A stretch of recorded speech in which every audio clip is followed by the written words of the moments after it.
So this bill looks to eliminate one of the potential stalling factors, and that's funding. So they can shift funding a little bit into the future if it makes sense for the Department of Roads. This does not require them to issue bonds. And so it's up to them to determine if it's appropriate for a project, if it's going to save them money. It's not something that I or they intend to be used to accelerate construction of roads at a higher cost. We're trying to do it more economically. We're trying to maybe put projects in segments where the money may not be there this year to do two segments together, but the bonding could allow that project to move forward in one segment. So it makes some sense in some ways. As long as construction cost inflation is higher than the bond rate. If that were to flip for some reason, then the Department of Roads is a sensible bunch, and they're not going to use bonding if it is counter to their purpose. And I appreciate the Department of Transportation working with us on this bill, and also the governor showing his support.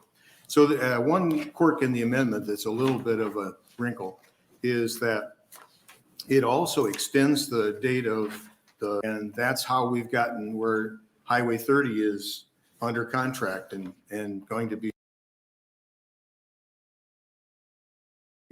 finished some this year and then the remainder next year. How we got 275 underway at least.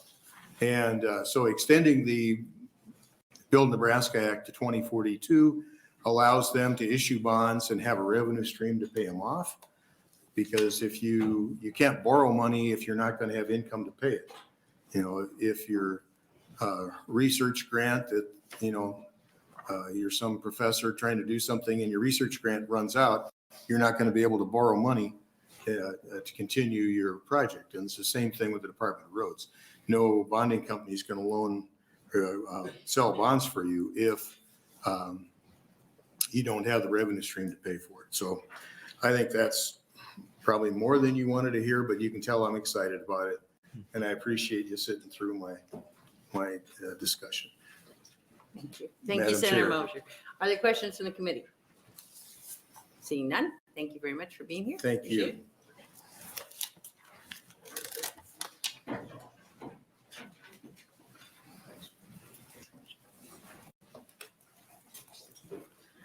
Welcome.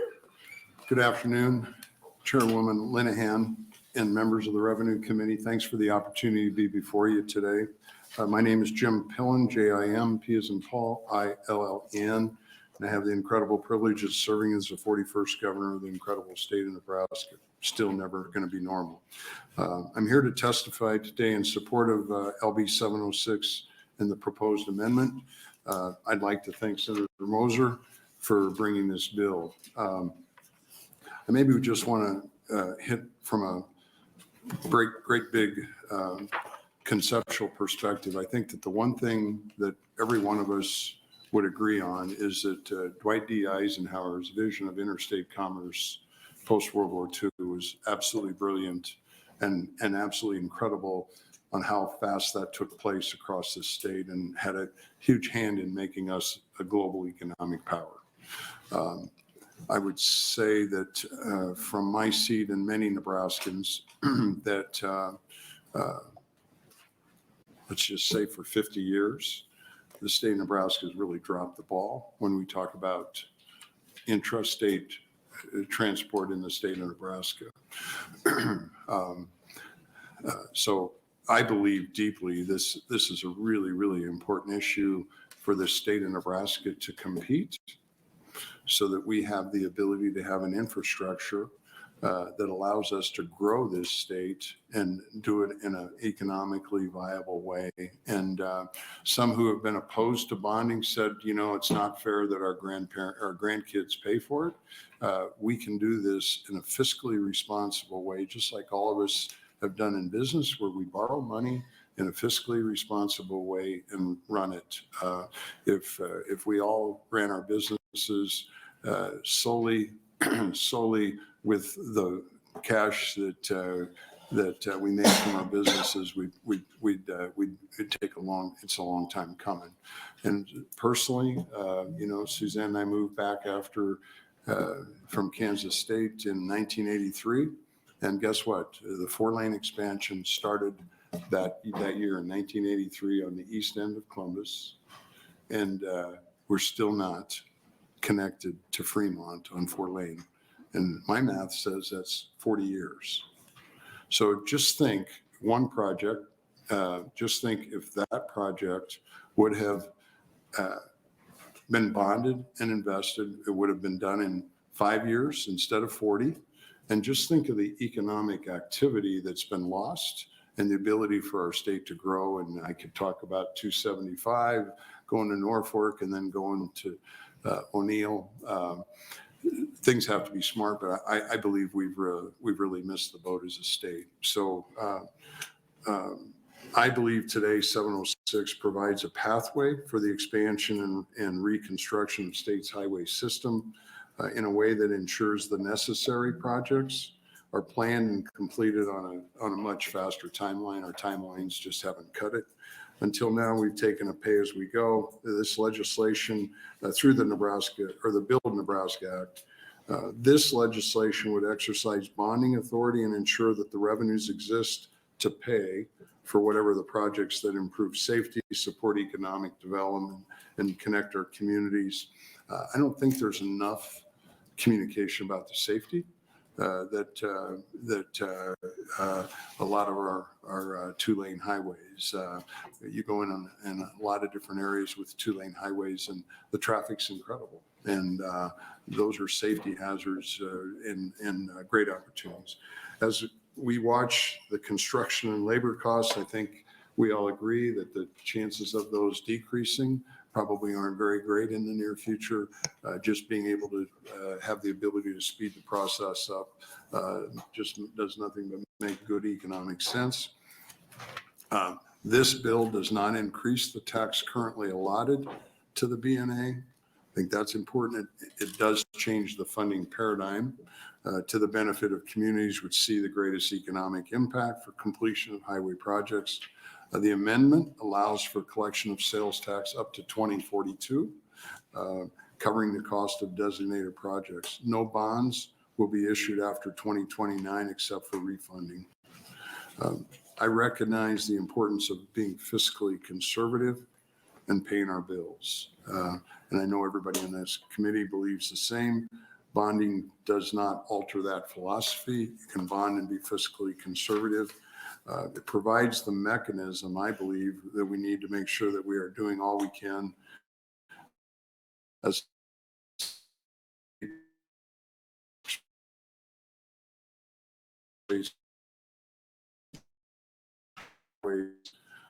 communities and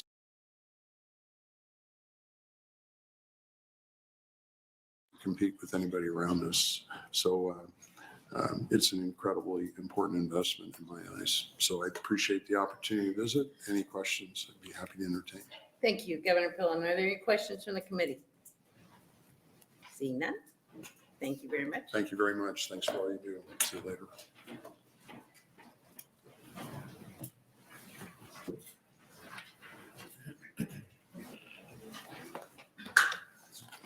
Good afternoon. Good afternoon, Chair Linehan, members of the Revenue Committee. My name is Brian Sloan, Bryan Slone. I'm the president of the Nebraska Chamber of Commerce and Industry, and I'm here to testify in support of LB 706 as amended. I will only speak for 3 minutes because it dawned on me sitting in the chair that I probably owe you a few minutes by this point for all my misbehavior in the past. So with that, as you know, the Nebraska Chamber is the largest state business organization representing small and large businesses across the state. Highways are not only the lifeblood of our communities, but they're the lifeblood of our business sectors.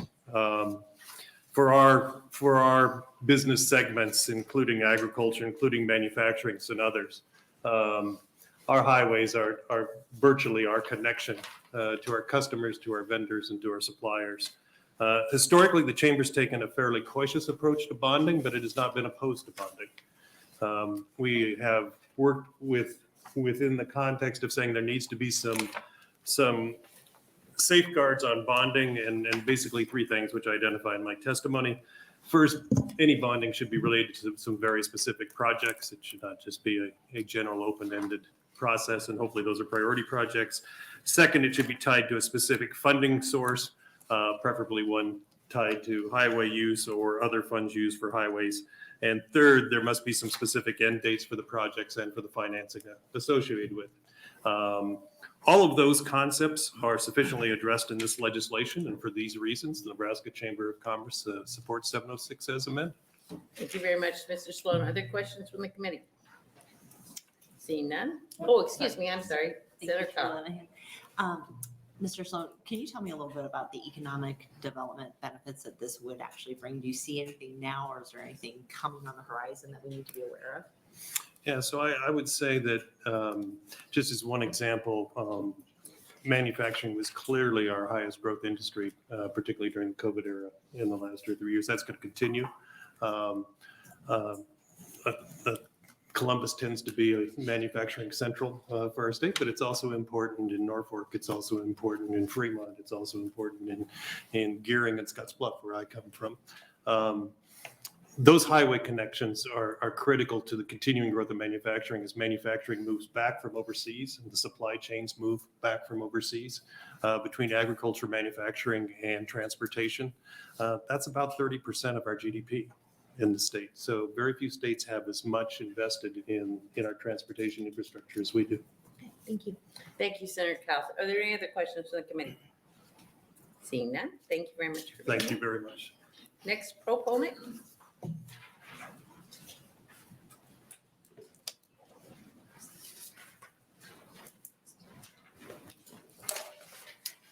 Good afternoon. My name is David Koppel, David Copple. I am the current chairperson of the Nebraska Department of Transportation Highway Commission. I'm here to speak in support of the proposed 706 and the amendment thereto. They'll be handing out a written statement for the record. I know your time is precious, so just let me touch on a few points. As the chairman of the commission, it would be the Highway Commission based on the proposed legislation that charged would determine which projects would this bonding would be used for. And one of the processes that is currently underway is developing criteria for which the bonding project, the construction project may or may not meet. And we're working with the Department of Highway in order to, Department of Transportation in order to address that. The Highway Commission, for those of you that may not be aware, are comprised of 8 districts.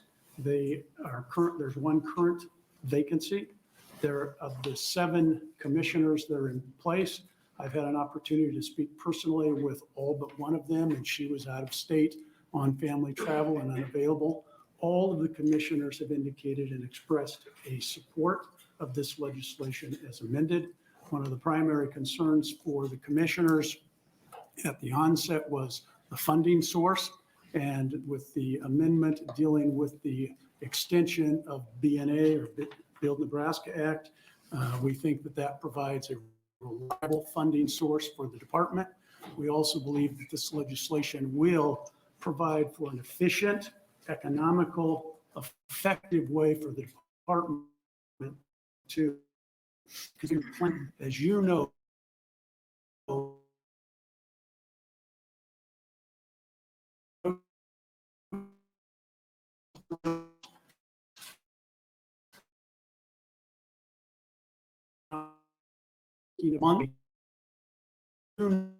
roads aren't built by sitting down and thinking about it one day and starting the next. It takes months, it takes years of planning in order to bring a project to fruition. And we believe that this is an effective way to continue that development. We also are of the opinion, having sat at various public hearings, various commissioners, that the general public at large is generally in support of BNA and the funding for specific projects so that those funds can be used for specific projects in each of their districts. To address some comments made earlier, I live in Norfolk. We have a very large manufacturing facility there, Norfolk Iron and Metal, Nucor, Volcraft, AWG, which is Wholesale Foods. So roads are extremely important to the economic development of Northeast Nebraska, to Wayne, to South Sioux City, to Columbus. I'm about the governor's age, and I can remember traveling from Norfolk to Lincoln to go to football games, and the only 4 lanes that existed for me to travel from Norfolk to Lincoln is the 7 lanes, the 7 miles south of Columbus. And that's a long time ago. That was before I had gray hair. So I would encourage you to give serious consideration for this legislation. It is a need for the state highway system, it is a need for private industry, and it is a need for the safety of the citizens of Nebraska.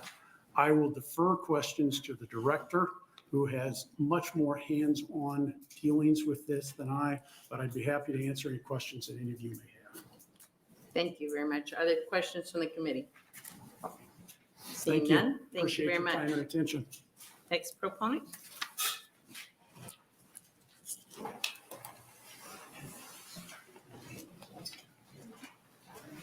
Good afternoon. I've shortened my testimony. I want to thank my partners who have testified before me for speaking to the partnership that NDOT has had in this. We've been going through this over the last couple of days. So I'm going to start with good afternoon, Chairwoman. My name is Vicki Kramer, V-I-C-K-I-K-R-A-M-E-R, and I'm the Director of the Nebraska Department of Transportation. And I've come here in support of LB 706. As amended, LB 706 would authorize NDOT, with the support of the State Highway Commission, to issue highway bonds in the amount not to exceed $450 million in principal, with $35 million in annual debt service for a period of not more than 19 years. The bonds would be required to be issued before June 30th, 2029, and paid off no later than June 30th, 2042. Bonding, when done in a fiscally conservative manner, is a financing tool that can be leveraged to take advantage of a situation where interest rates are lower than the construction inflation rates and where a program project is ready for construction, if not for the funding, ultimately accelerating the project and delivering it in a more efficient manner while creating a positive impact on the state.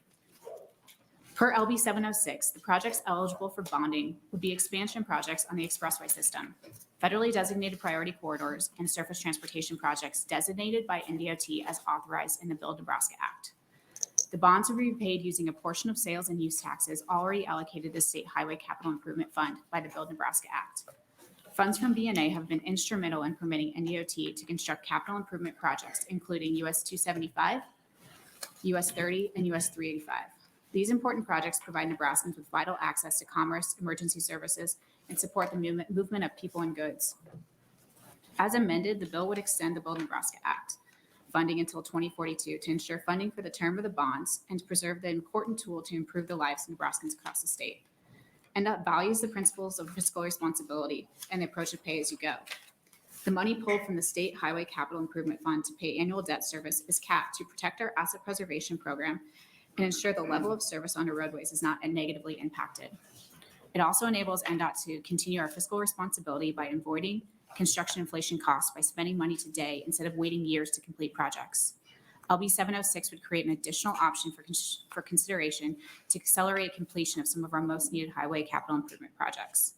Because NDOT has been fiscally responsible in the past, we can be selective about when we issue bonds and only use the authority when the conditions are right and the benefits of issuing the bonds and accelerating projects outweigh the cost of using the funding method. This bill, as amended, provides the assurances and funding necessary to persuade investors to purchase the bonds and to protect the integrity of the state's credit. The bill, as amended, will provide NDOT with reasonable opportunity to use this new tool and when conditions merit its use. Thanks for your time, and I'm happy to answer any questions. Thank you very much, Ms. Kramer. Are there questions from the committee? Senator Von Gillen. Thank you, Ms. Kramer. Just a couple of questions, and forgive me for consuming a lot of information here Yes. very quickly. What is the total project cost that's anticipated? And then I'm looking through the white copy that we just got handed at the beginning of the opening testimony, and I'm seeing some normally what I would consider pretty soft words in a bill. It says conservatively utilize bond financing, may issue an accelerated completion, and none of those are super specific. So And I understand in your testimony, you said this is an option for financing. Can you talk about the primary financing means for the project and then what the anticipated total costs are? So the authorization for bonding is a total of 450 million. That can be broken down over multiple issuances. So I think that's important. As we look at what the program supports, meaning what our construction program supports and what's projected out through the life of BNA, both through the next 10 years and then the 10 years past, it'll be what can we actually benefit from accelerating? So what projects will be ready and show that potential 5-year acceleration period, which means that's what we would about need to recoup that cost of financing. So the numbers that you're referencing are the 450 million is the total authorization. That issuance of bonds means that when we issue it, we cannot have debt service over 35 million a year over the duration of 19 years. Does that help with it? It helps, but what I'm trying to get to is and I understand the bond issuance, you're chasing the inflation. You want to stay ahead of the inflation, and I understand that. What I'm trying to determine is what are the odds that we're going to have to tap all of the 450 million? Where are the other funds coming from? Is this a $5 billion project, $1 billion project? No, it's multiple. It's going to be multiple projects if you bond a total of 450 million. So Okay. you'd be So- impacting multiple So projects. so it is a $450 million bond issuance because it says may issue Up 450. to. So we have not decided whether we would need the full 450. Okay, So you could do an issuance of 200, or we've modeled it at 200, we've modeled it at 150 over multiple issuances, making sure you hit that key date of the 2029 okay. prior to. And again, I want to make sure I understand. So the determining factor will be, we have a project, we believe that the rate of acceleration of inflation of construction cost is going to exceed the cost of bonding, therefore we're going to utilize the bonding. Absolutely. So right now we look at construction inflation index being about 20% for this 2021 to 2022 years. So we apply that math and we look at, okay, what are the financing charges we have? When we modeled it, we took a 100-point potential increase, understanding where we are with interest rates. Okay. And then we start to look at what projects could we be ready that we would benefit in being able to accelerate at least 5 years to make up that funding. Okay, thank you, that helps. Thank you, Senator Von Gillen. Are there other questions from the committee? Senator Breezy. Chairman Linehan, thanks for your testimony, Director Kramer. Appreciate it. Did you say the construction inflation rate for 21-22 was what? We estimate it to be about 20%, 20%. Historically, last 10 years, right around 9.6 9.6, well in excess of the rate of of inflation. inflation. or Yes. CPI. Okay, thank you. Thank you, Senator Breezy. Are there other questions? Senator Albright. Thank you, Chair Linehan. And I guess I really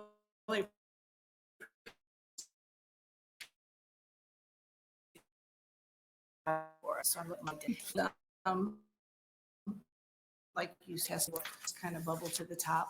So And how when they decide the criteria, how do they right? Yeah. So it's typically what we in our business is you don't want to so currently physically constraints, we're not planning for them and the communities aren't planning for them, would not be accelerated. That was one reason to keep it within the BNA program. So these would be projects that are already identified as a need for the state and would be right now, I'm looking at the corridors of 77, 75, and 81. Thank you. Yes, okay, so, but again, with that said, I appreciate Mr. Koppel talking about Northeast Nebraska because the farm to market is so important up in that section, and I feel like we have been kind of left out. Mhm. But having the largest Tyson food plant in the country, you know, we have a lot of traffic. And we Absolutely. have a lot of big equipment just in the farming aspect of things. So just wondering, I'll be anxious to look at the criteria that y'all decide. And as the governor said, one of the main reasons that you can bond is when you have the tool that you don't have to separate segments, you make construction go much faster, right? If you're looking at a potential roadway where you have multiple segments, you're not paying for it over the duration of the next 15 years. You can potentially get it done in 7 and create less of an impact to those major manufacturing hubs. Very good, thank you. Thank you, Senator Albright. Are there other questions from the committee? Senator Von Gillen. Sorry, just another quick question. What is approximately tax exempt bond rates today? What is the, So we took it at 5. We added a couple, and then we put a cushion of 100 points. So I ran my models at 6%. okay. So even if we were at the 9% historical inflation rate, then the bonding, Yes. that it works. Yes. So, and with that, we obviously look at financing charges on top of that and make sure that it would be beneficial. Yes. Okay, thank you. Thank you, Senator Van Gillen. Other questions from the committee? Seeing none, thank you very much, Director, for being here. Appreciate it. Other proponents?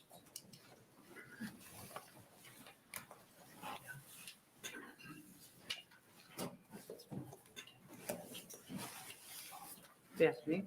Good afternoon. My name is Tyler Hevlin, Tylerhevlin. I'm the current president of the American Council of Engineering Companies here in the state of Nebraska, representing over 48 firms and over 3,000 employees here in the state. We are here in support of the bill as amended. The most exciting part of this bill is the extension of the Build Nebraska Act at the end of the bill. Obviously, I'm in a unique position. Those that have come and testified before me have stated most of the great points that we feel about this bill. However, in regards to the firms that I'm representing today, it is a great tool to have in the toolbox for the Nebraska Department of Transportation, of which we are very supportive for. The extension of the Build Nebraska Act obviously is a major component of it. We are very excited and obviously helps us accelerate finishing the expressway, which we've all started several years ago. So with that, I think my predecessors have stated all the great things. So Thank you. any questions? Thank you. Are there questions from the committee? Seeing none, thank you very much for being here.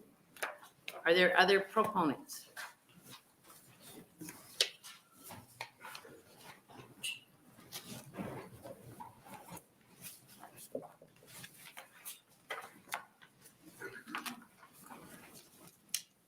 Good afternoon.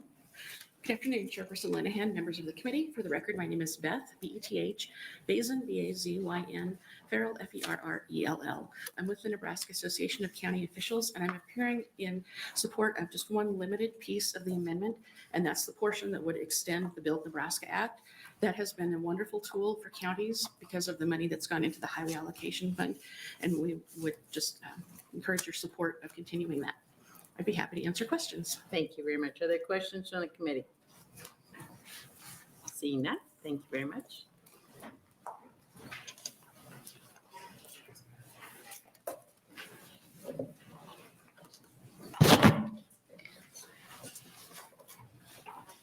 Good afternoon.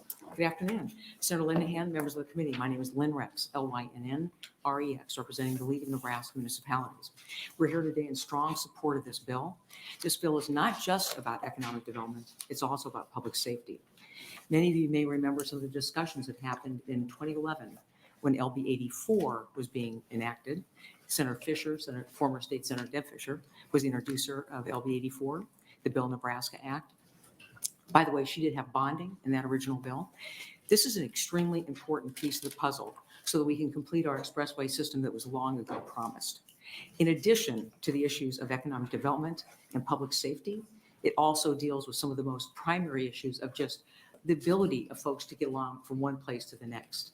And as we've talked before at other hearings dealing with other important issues, that obviously agriculture, the primary economic driver in this state, and certainly the university system, our educational system, but municipalities are too, because that's where the infrastructure is, that's where the people are, that's where businesses locate in and around, and that's where the infrastructure is.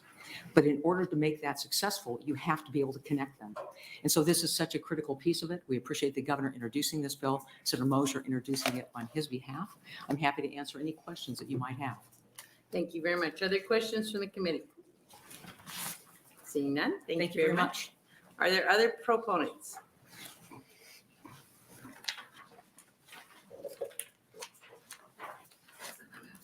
Good afternoon. Good afternoon, Chairman Linehan. Bruce Boyer, appearing on behalf of the Lincoln Chamber of Commerce in strong support of LB 706. For the record, my name is spelled B-R-U-C-E and the last name B-O-H-R-E-R. We very much appreciate the governor supporting this effort. I've been around long enough that bonding has been talked about for at least 20 years of our efforts on highway and road infrastructure across the state. Of course, we have strong interest in building a loop around Lincoln and are getting that done, and have depended heavily on Build Nebraska Act.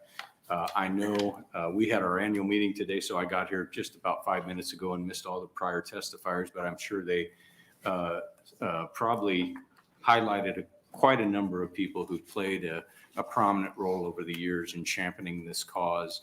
It is, as Lynn Rex just mentioned, infrastructure is economic development, economic growth. So we thank the governor for championing this. Thank Senator Moser for putting it in, and would strongly urge you to advance this bill to the full legislature for passage. Thank you very much. Be happy to answer any questions you might have. Thank you.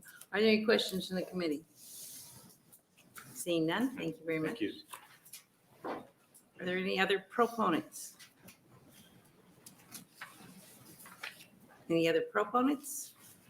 Are there any opponents?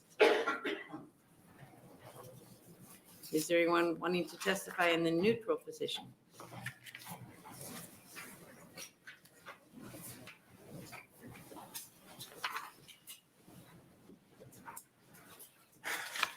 Good afternoon. Good afternoon, Chair Linehan, members of the Revenue Committee. My name is Tim Haruza, last name spelled H-R-U-Z-A, appearing today on behalf of the Associated General Contractors Nebraska chapter, also known as AGC, colloquially referred to as the Highway Contractors Association for the state. We represent a number of general contractors and others affiliated with highway road construction work.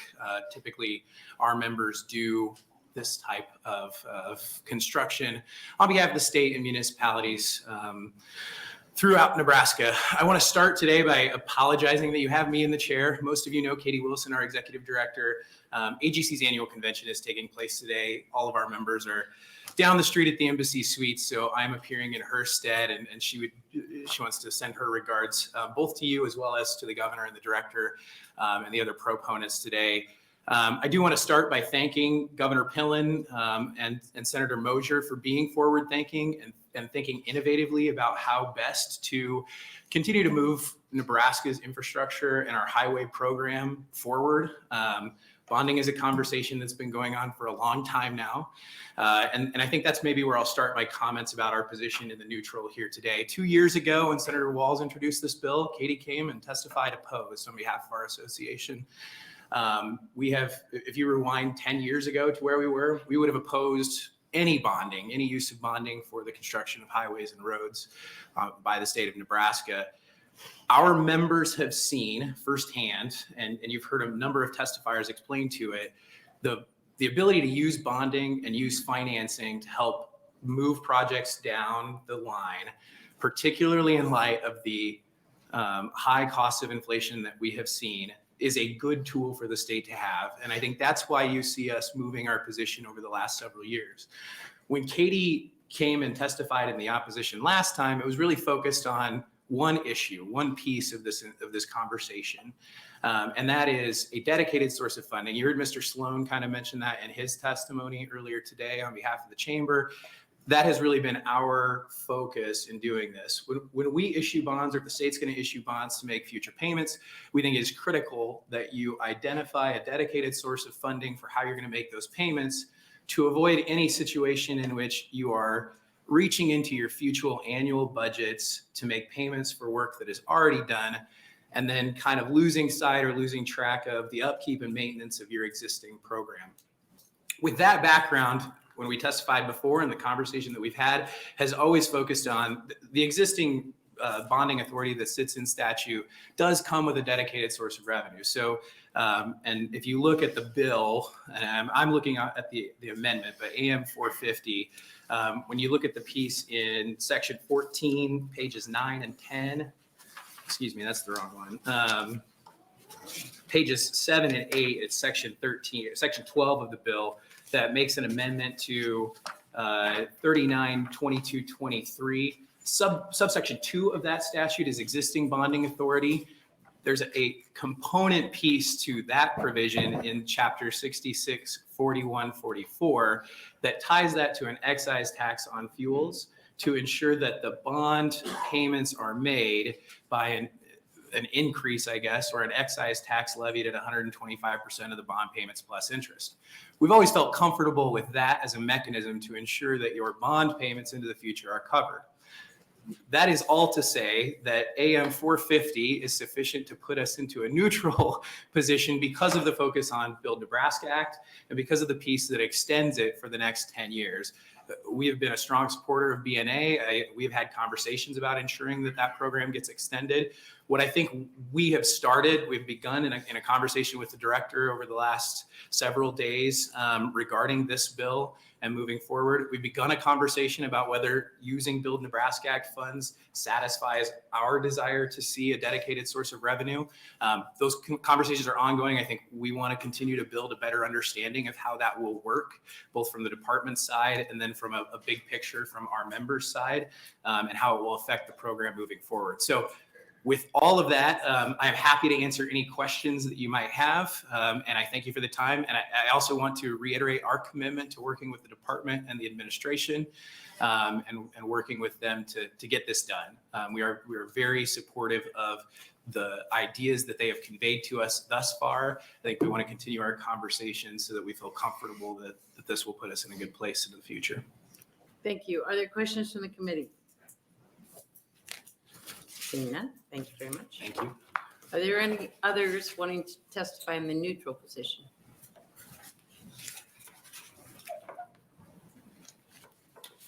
Senator Moser, would you like to close? And let me see if we have,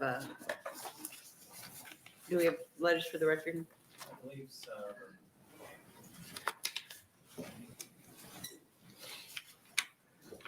Yes, I found them here. We had 4 proponents, 1 opponent, and 1 neutral. Well, thank you, Chair and members of the committee. I appreciate your consideration of our Bill 706. One thing or a couple things that I should have mentioned when I opened, a component of the Build Nebraska Act is 15% of the revenue from the sales tax is sent directly to counties and cities. So in your paperwork, you'll see the amounts of money that your counties and cities got over the years. You can look that up. But I highlighted just a few based on what counties all the members of the committee come from. Albion last year got $10,284. Glenville got $1,840.21. Lincoln got $1,268,000. Omaha got $2.159 million. And Thurston County got $831. Hey. Basically, it's distributed on population. And so, and each district, if you figured it out, should get around $300,000.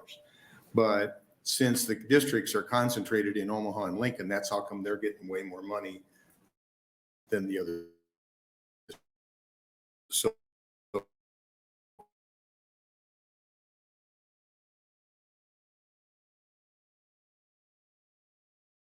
city has done that.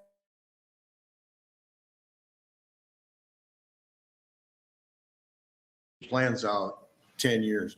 2033 is like tomorrow to the Department of Transportation. And when I came to them wanting to resurrect Senator Walz's bonding bill, they said, well, we need to look at it and update it, and we might support it. But then they came back and said, well, you know, there's only 10 years left in the Build Nebraska Act. If you're going to bond, you should extend the Build Nebraska Act. Plus, there are projects coming along that are not on the plan right now that could be built if the BNA is extended. So that's kind of how we arrived at that. This is a component of the sales tax. It's less than 5% of the total sales tax, and it raises about $100 million a year for roads. 15 million roughly goes to the counties and cities. 85 goes to the Department of Transportation, and then $1 million, and then they allocate that out. It's sales tax rather than property tax. So if we let this expire in 10 years, well, I'll probably be in the home by then. But anyway, and I'll probably be eating malto meal and all that stuff. But 10 years to the Department of Transportation is tomorrow. And giving them 20 years lets them plan into the future. And I'm excited that they're coming forward with a plan. I think the Department of Transportation always had a plan, but they were real open sometimes about, where we were at in this process. And they've been very upfront about, I said, well, why can't we build it next year? And they kind of chuckled and they said, well, 10 years from now is next year for the Department of Roads. Are there any other questions, things that I overlooked or things that are on your radar? Are there any questions from the committee? No questions. You either hate it or love it. I hope you love it. Thank you very much. Thank you. Appreciate your time. You bet. I also want to thank the governor for appearing to support. Smart move. With that, we'll close the hearing on LB 706.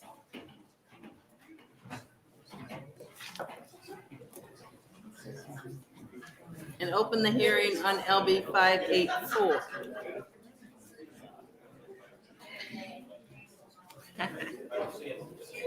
Hello. Is this your first time on our committee? It is. Welcome. Thank you.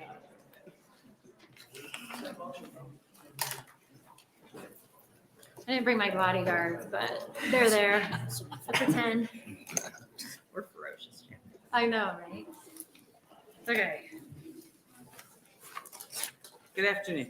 Good afternoon, Chairwoman Linehan, members of the committee. Thanks for this opportunity to introduce LB 584, a bill intended to begin to address a very serious problem impacting our kids that has flown under the radar for too long. I am Senator Jana Hughes, JanaHughes,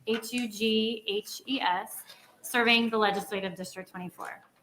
I would like to thank my co-sponsors of LB 584, Senators Brandt, Dover, Hardin, Holdcraft, and Lippincott, for their support of this legislation. The use of e-cigarettes or vaping has exploded among our teenagers and become a growing problem for children even younger here in Nebraska. Vaping has reversed the decades of the gains that we have achieved in reducing the underage use of nicotine. I have provided you with copies of submitted comments from Dr. Josh Fields, Superintendent of Seward Public Schools. Dr. Fields is a constituent of District 24 that I represent. He is unable to testify today in person, but I wanted to point out one important highlight that he shared with me. According to the 2021 Student Health and Risk Prevention, or SHARP survey for Seward High School, which I was on the school board at Seward High School, and I have a son at Seward High School, 20% of our 10th grade students reported using vape products. In order to address this at Seward High, we have added vape detectors in the bathroom to help curb vape use. The use of vaping products has increased student safety concerns, as well as increasing the amount of time that our administrators are spending investigating and disciplining students. The Nebraska Department of Health and Human Services survey from 2020 found that of youth that have ever tried tobacco, nearly 59% tried e-cigarettes or vaping first. In the same survey, DHHS found that over a third, 37% of Nebraska youth have tried vaping. Nearly 23% of these kids were found to use it on a regular basis. Those are numbers from the middle of the pandemic when kids were far less social among their peers as they are today. And I am interested and more than a little afraid to see what this next set of data will show us. Let's address some facts. Vaping utilizes technology to deliver nicotine, and our teens and youth are all about the latest gadget. Vaping can produce an innocuous or inconspicuous odor that is hard to recognize, especially for our generation, who we grew up knowing exactly who smoked cigarettes, pipes, or cigars because you could smell it all over them. The kids are vaping, and the kids are hiding it. Some are bold enough to even do it in our schools, and we will hear firsthand testimony from our friends in school administration about this. Last year, one of the biggest offenders in this industry settled for nearly $500 million in Nebraska and 30 other states after being caught red-handed marketing their vaping products to our kids. Meanwhile, that company pays no excise tax here in Nebraska. Liquor, tobacco, and beer all pay these taxes, but vaping has flown under the radar while it continues to threaten the health of our children. I understand that there are some who may come to oppose this bill. on the basis that these products are somehow a safer alternative to smoking or are beneficial to getting someone to quit smoking. And I say kind of baloney on that. These are addictive products that are designed so that the consumer continues to purchase them. LB 584 changes this narrative. As I introduced it, LB 584 taxes vaping products at the rate of 5 cents per milliliter of the consumable product. So I have received some input since I introduced this last month about the methodology of how we will implement this excise tax on these products. And the revisor's office is currently working on an amendment that I have requested to tax vaping as a percentage of the wholesale price. So the issue that we've come into is not all states are taxing vaping yet. About 20-ish states are. Half are doing it on a milliliter basis and half are doing on a wholesale sales price. But the bottom line is LB 584 puts the vaping industry on notice that we're paying attention and going beyond just their payoffs from settlement. And we are not going to ensnare our young people and cause them decades of pain and suffering down the road. So, questions, please. Thank you, Senator Hughes. Are there questions from the committee? Senator Von Gillen. I have no idea.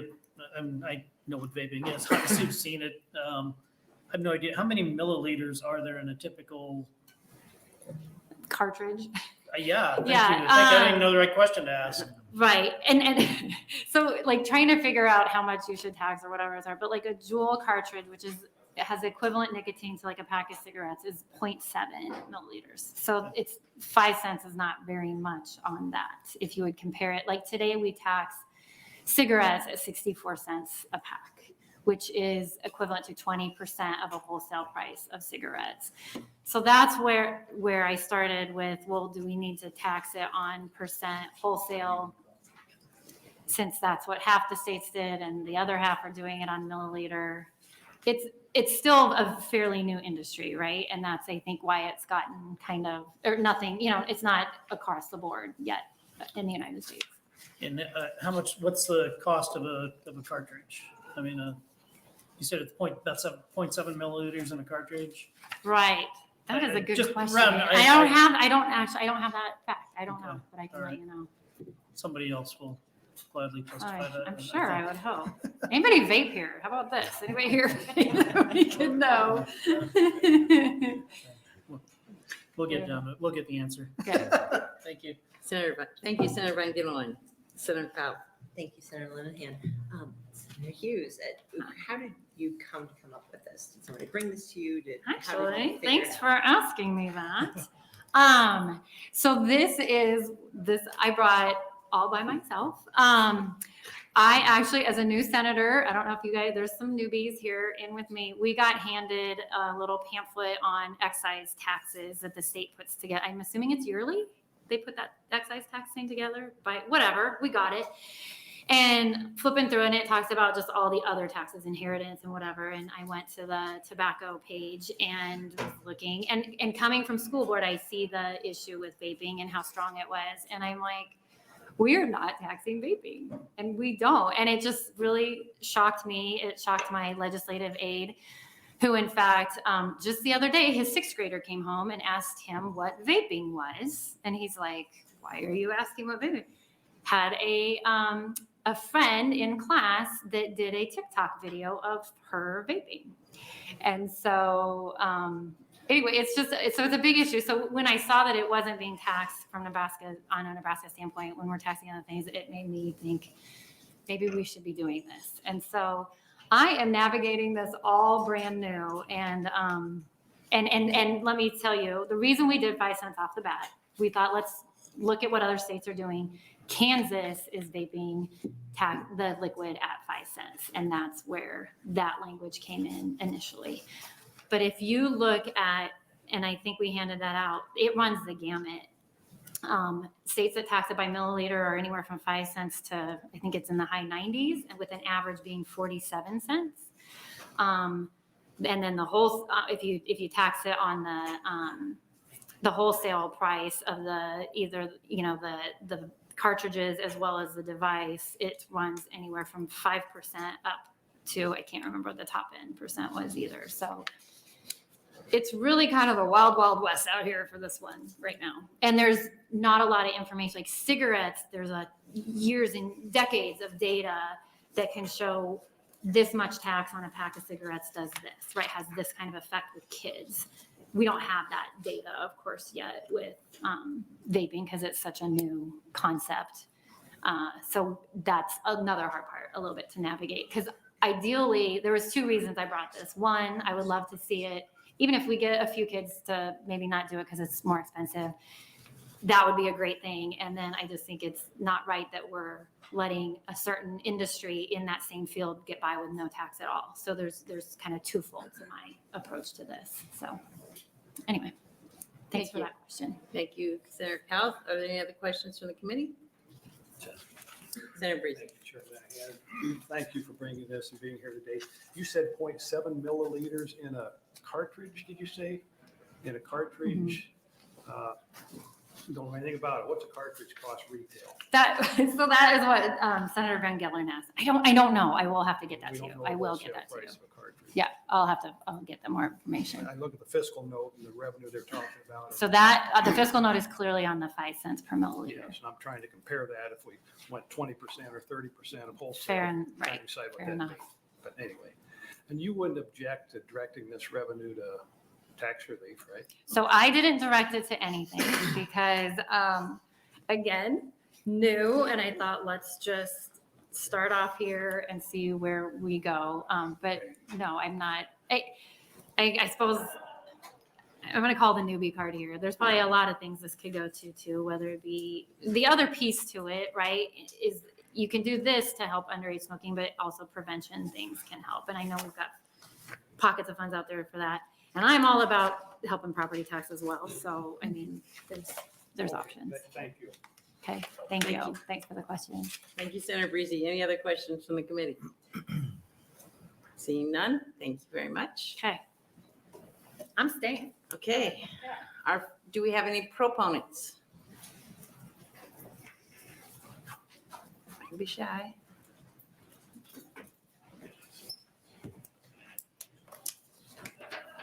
Good afternoon. Good afternoon. Good afternoon. Chair Linehan, members of the Revenue Committee. I am Seth Ford, SETHFORD. I'm here today to speak in support of LB 584. I'm the superintendent of Centennial Public School in Utica, Nebraska. Centennial is a consolidated school district that serves Beaver Crossing, Cordova, Gresham, Thayer, Utica, and Waco. Vaping, as Senator Hughes stated, has become a significant issue in our schools across the state over the last 5 years, especially. We've seen an uptick in suspensions for vaping in our school, and then hearing from other administrators too. Schools are searching for solutions to the vaping problem.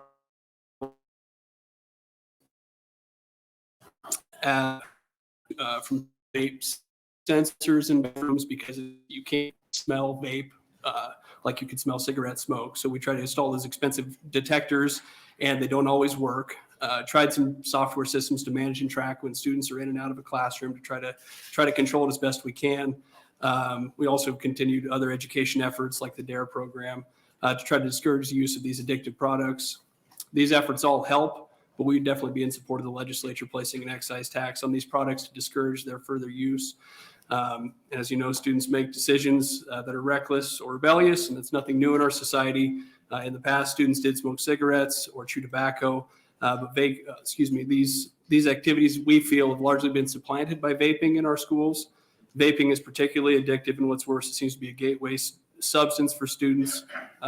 Many school leaders have noted instances where students start out vaping and then they transition to marijuana or other drug use too. The other issue schools face is that it's difficult to tell the difference between a regular vape device and one that can be used for THC products. And then there was also a report that I just read this morning, actually, that there was instances of there's 8 students that overdosed in Kentucky in this last week, that there was fentanyl that tested positive in vapes that the students had. So that's also a major concern that we have. But it all causes extra expenses for schools because we have to purchase test kits to try to test for THC in vapes that we confiscate.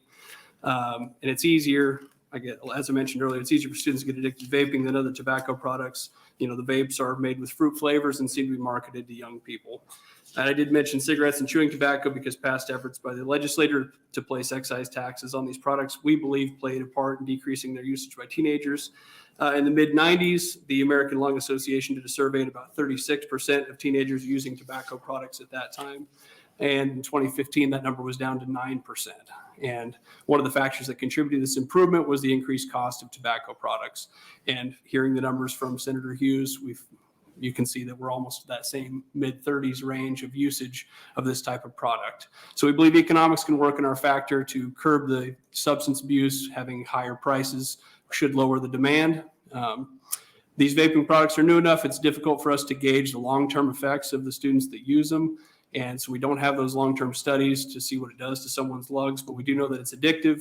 And this alone has long-term financial and social consequences for the people that become addicted. And we support the legislature's effort to discourage the use of this product through an excise tax. I'd also add, just through my research as I was sitting, it looks like the average cartridge is about 10 milliliters, and the price is somewhere between $10 and $15 for that.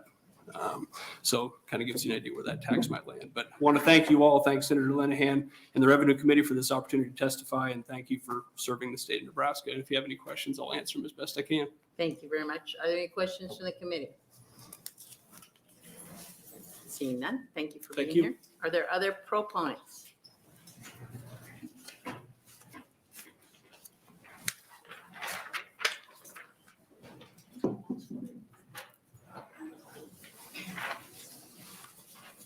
Good afternoon.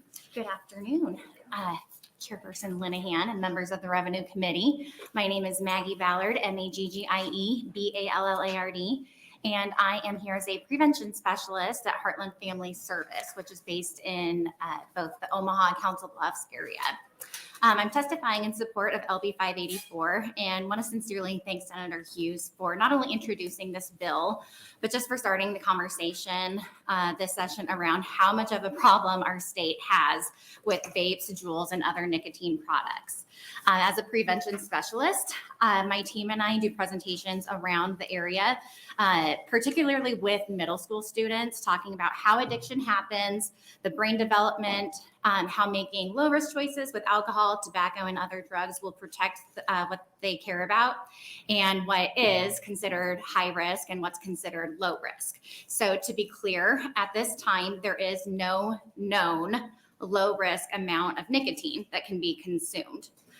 I'd love to probably bore some of you to death, but intrigue others talking to you about what is considered high risk and low risk with other substances like alcohol. There are low risk amounts. But again, that isn't a thing with nicotine. If it is, great. We will change what we say because that's what happens with science. You learn better, you know better, you do better. But at this time, we don't know of anything.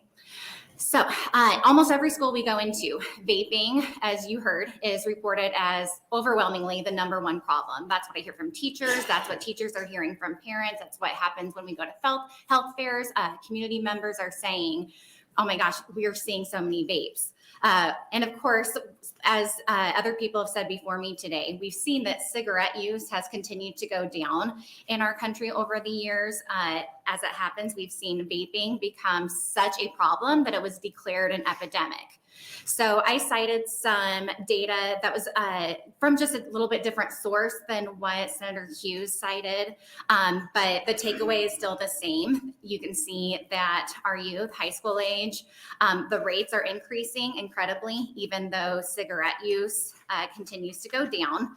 We're talking from like 2015 to 2021, going from 9% to 14%. That's over a 50% increase. Same thing with the number of youth that have tried it. So there's also the issue with what the flavors are. And so I'm just hoping that, I know a lot of you said you're not really familiar with vapes and like how many milliliters are in a cartridge and things like that. But I hope that you're understanding what an epidemic this really is and how many people are concerned about it. Adult e-cigarette use in Nebraska is also on the rise. With the number of adults that are using also increasing about 50%. So going to my last paragraph on this first page, if you're following along, which I went off script a little bit, you may remember that, of course, when e-cigs and vapes first came out back in like 2007, 2009, 2010, they were marketed for people to stop smoking. Back at that time, e-cigs went for like $40 to $50. While we still hear radio ads encouraging people to make the switch, which of course is not an evidence-based practice recommended for cessation, one interesting thing has occurred, that the price of vaping products has dropped significantly, but the profits have continued to go up. And that's because that's very purposeful by this industry. Not a surprise with what we've heard from the Juul settlement, that they started marketing it at a price that is affordable for kids' allowance and lunch money. So again, I talk to middle school students about this, and I say, when an industry is saying, quoted as, we want people to afford this with their lunch money, who are they talking about? And they know, they say, oh, us. I don't have lunch money. You all don't have lunch money, right? It's something that young people get, and they don't appreciate being targeted. So I would love to spend all afternoon talking about this. It's something I feel very passionate about. Again, I appreciate Senator Hughes's willingness to look at taxing it off of a percentage rather than price per milliliter. And ideally, we would like that tax to be at least 10%, because that has been shown to reduce the use by 12% and 19%, which is in that last paragraph I have. So again, nicotine continues to be a really major health problem. LB 584 gives you an opportunity to choose to be part of the problem or part of the solution. So I really ask that you be part of the solution and vote to tax our nicotine products. So I'd be happy to answer any questions. Thank you very much. Are there any questions from the committee? Seeing none, thank you very much for being here. Are there other proponents?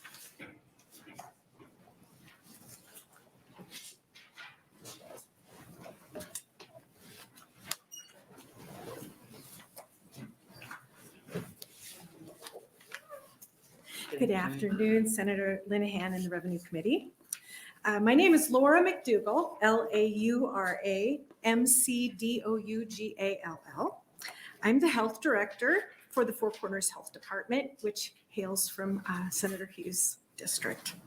I am testifying on behalf of Friends of Public Health in support of LB 584, which imposes a tax on electronic nicotine delivery systems at a rate of 5 cents per milliliter of consumable material. I would like to thank Senator Hughes for addressing this public health issue.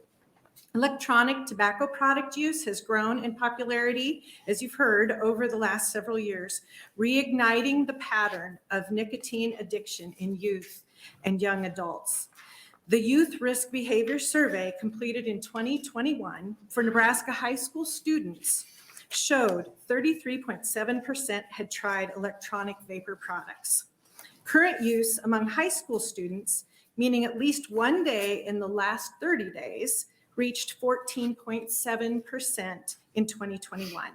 Among Nebraska adults, current vapor product use is at 5.9%.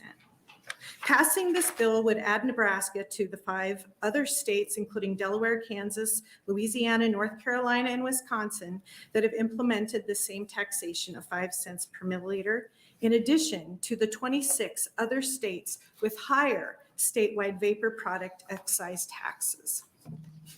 Increased taxes have been shown to reduce tobacco use and deter initiation of tobacco use in young adults and youth. It is our desire that taxation rates higher than 5 cents per milliliter of vapor products will be considered as well. As research shows, vapor product taxation rates are more effective when equivalent with the rates used to tax tobacco products. In order to prevent young people from the lifelong consequences of addiction and associated negative health consequences, and to protect the public's health, we strongly support this state legislation increasing the tax on electronic nicotine delivery systems. We thank Senator Hughes for bringing this legislation forward. Friends of Public Health looks forward to working with Senator Hughes to identify and implement the best public health practices to increase the taxes on electronic nicotine delivery systems. Thank you for your attention. I'm happy to answer any questions. Thank you very much. Are there questions from the committee? Seeing none, thank you very much. Are there any other proponents? Are there opponents?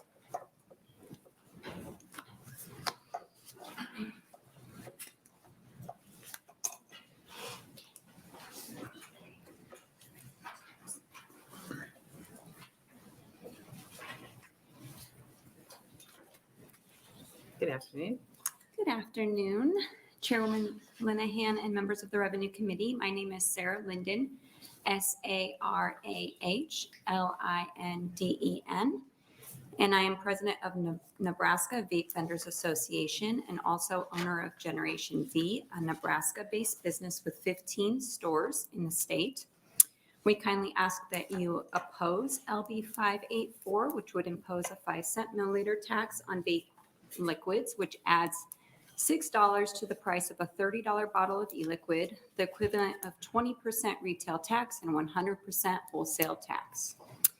This overly burdensome tax will make it less affordable for smokers to make the switch to a less harmful alternative. Studies show that vapor products are less than 95% less harmful than smoking and are twice as effective at helping smokers quit than all other nicotine replacement therapies combined. Because vapor products mimic the hand-to-mouth habitual aspects of smoking that other NRTs don't. The proposed tax structure of 5 cents is a logistical nightmare for retailers to execute, as our point of sale doesn't allow us to track the milliliter content of vapor products. And many times as shop owners, we don't even know the milliliter content of the vapor products because it's not on the packaging. In Kansas, where they have a similar law, a friend of mine who owns a shop there confided to me that retailers are skirting the system and not paying the tax because there's no way for auditors to know because they don't know the thousands of vapor products on the market and what milliliter content is in each. Additionally, this tax structure favors highly addictive products, most popular with teens, and penalizes adults who are trying to taper down their nicotine levels so they can quit vaping. As shown on the top of page 2 of the handout, you can see that there are several types of vapor products at different nicotine strengths and the estimated tax for each of those. Lower nicotine products are typically used in higher product devices that heat at higher temperatures and use up more liquid. And then the reverse is true for higher nicotine vapes are at lower temps and use less liquid. This means that companies like the Juul that Senator Hughes was speaking about will have advantage over e-liquid companies because the tax is only 7 cents per pack of pods versus as high as $6 for a bottle of e-liquid. Since teens use higher nicotine content products that heat at lower temps, this tax structure actually punishes adults trying to quit smoking while doing absolutely nothing to discourage youth vaping because 7 cents is not going to matter. Lastly, vapor taxes will drive revenue out of the state. Half the population lives within 15 minutes from Iowa, where there is no tax on vapor products. And with such an excessive tax on vapor products, consumers will be encouraged to drive across the border. Throughout history, excessive taxation has only created more black and gray markets in states with high taxes on cigarettes like New York. More than 50% of cigarettes consumed in the state are from illicit sources. Additionally, I'm a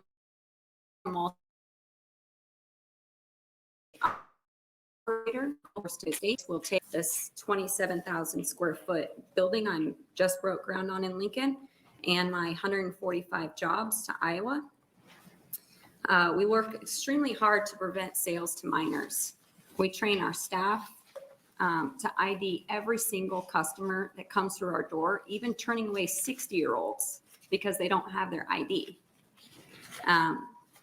We decline sales to parents we suspect are buying for their teens. We don't allow minors to enter our stores at all. We limit the quantity each customer can buy to prevent straw purchases. We're very proud of the fact that vaping rates among teens have fallen 49% since 2019 on page 3, back down to pre-2015 levels. And currently, less than 4% of high school students are vaping more than 20 days out of the month. So we think things are headed in the right direction. And we want to support anything that we can do to prevent teen usage further, other than things that will hurt adults trying to quit smoking. So I respectfully ask the committee to not make it less affordable for adults to use this 95% less harmful alternative to quit smoking, and request that you oppose this bill. I'd be happy to take any questions, as I am an expert in the industry. Thank you very much. Are there questions from the committee? Senator Von Gillern. Thanks for being here. Thank you. You stated a lot of things that aren't going to work here. What will work? What should work? How should this product be taxed? Because it's certainly not right that it's not being taxed today. A percentage is much better than a 5 cent per Percentage of milliliter. what? A wholesale tax or a retail tax, either one. Obviously, if it's at retail, it needs to be a much lower tax. But either one of those works much better. It's more logistically sound and more fair, I believe. But I mean, we prefer no tax because we do think that we're different than cigarettes. We don't kill people. 500,000 people die every year from cigarettes, and we're just trying to help them. And our products are designed to help them taper off of cigarettes and then off of vaping products altogether. Okay. A couple other questions. If it was a percentage tax, would that do anything to limit or to reduce consumption by teens? Because it would basically be applied across the products equally, correct? So that would do Yeah, nothing. I think it would That would be do more nothing to fair. limit teen use or further. I think it would be more fair, but as other people spoke about, you can pay $12.99 for a pack of pods from Juul and $30 for a bottle of e-liquid from us. So like our products are already more expensive that we sell at our stores than what you can find in gas stations. So, if they're using lunch money to buy products, they're definitely not buying ours. Because I don't know anybody who can buy lunch with 30, who's spending $30 on lunch as a high schooler. So I think that, those particular products are already much less expensive and much more accessible. Okay. For my last question, you say you have 145 employees in Nebraska that you would take to Iowa? Yeah, because my headquarters, I'd have to move my warehouse and everything to Iowa because I have stores in other states outside of Nebraska. I'm not going to bring product to Nebraska and pay the tax while it's sitting in my warehouse to then go send it to Iowa. Is there any movement in Iowa to do a tax on vape products? The tax comes up probably every single year in every state. But I don't think it's going to happen in Iowa for a very long time because I'm also the president of Iowans for Alternatives to Smoke and Tobacco. And just with our relationships there and knowing what's going on, I don't see it happening. Thank you. Thank you, Senator Van Gillen. Senator Boster. Thank you, Chair Linehan. Thank you, ma'am, for being here. Thank you. You talked about how teenage usage is being driven primarily by high nicotine products. Is there a system where taxation could be tied to the nicotine quantity that would perhaps be more targeted in addressing, I think, what we all agree on is a problem? I feel like idealistically, that would be amazing because I'm all for people lowering their nicotine consumption and trying to help people actually stop vaping altogether. So I would love to reward people who trim down their nicotine, and I would love to prevent teens from using the products. However, it's still unfortunately a logistical nightmare because it's very difficult for us to track, okay, these products are this nicotine, these products are this nicotine, we ordered this many. I mean, I'd have to hire someone, at least one person, just to do that job, just to track the nicotine level of every SKU that we brought in and what the equivalent tax is for that. So it doesn't solve the logistics problem, but I think it solves the other problem, perhaps. Thank you. Thank you, Senator Boster. Senator Cow. Thank you, Senator Linehan. Do you sell you said the kids are more attracted to the jewels. Do you sell the jewels? I do not sell. Where are the they jewels. ordering online? Are they? So no vape shop that, in my understanding, in Nebraska sells the Juul or the Alto or We do sell disposable products that sometimes teens use, but usually adults, and we of course only sell them to adults. Teens and the Juul and Alto and then other sometimes disposables that teens use are mostly provided at gas stations.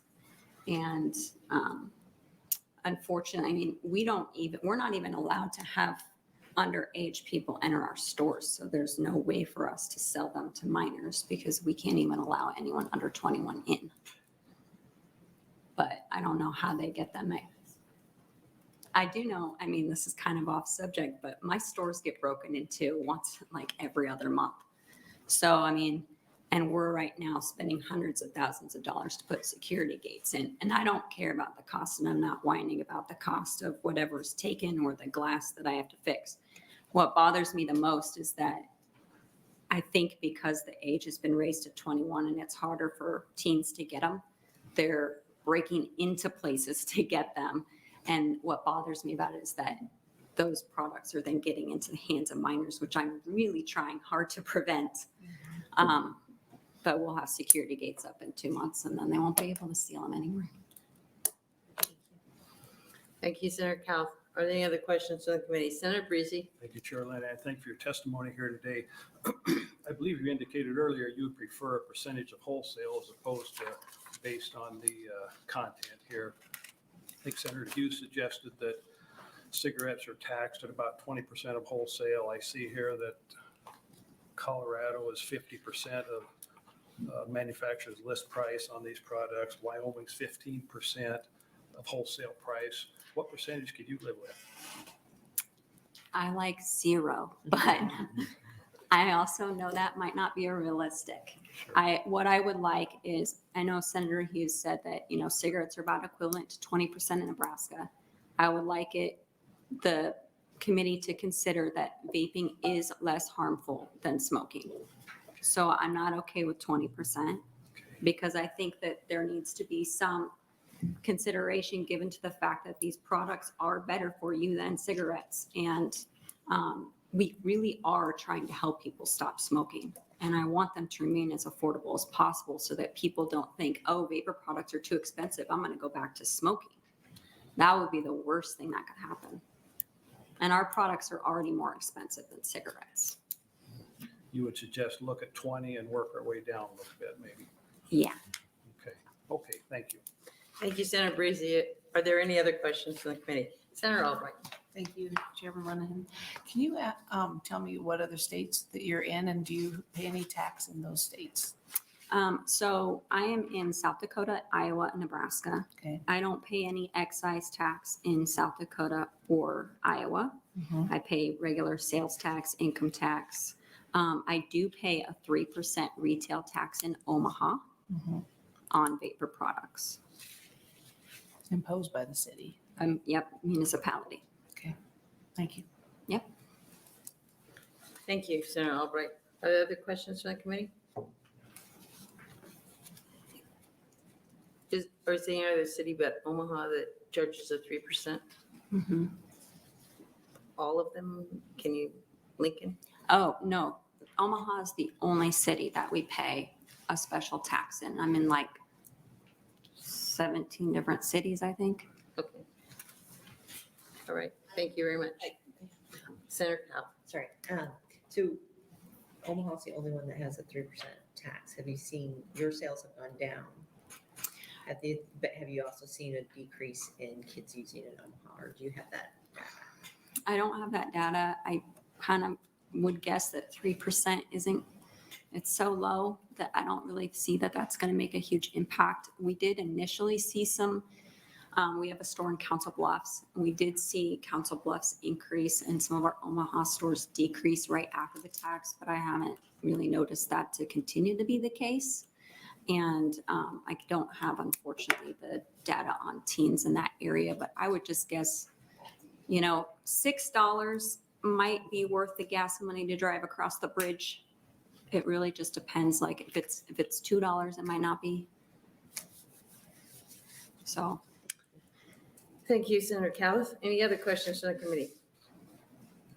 Seeing none, thank you very much for being here. Appreciate Thank you. I appreciate it. Are there any other opponents?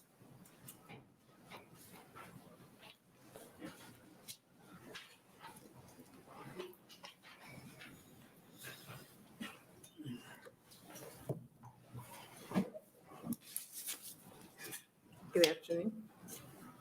Good afternoon, Chairwoman Linehan and members of the Revenue Committee. Thanks for giving me the opportunity to sit before you today. My name is Nick Studemeyer, Nickstaudenmaier.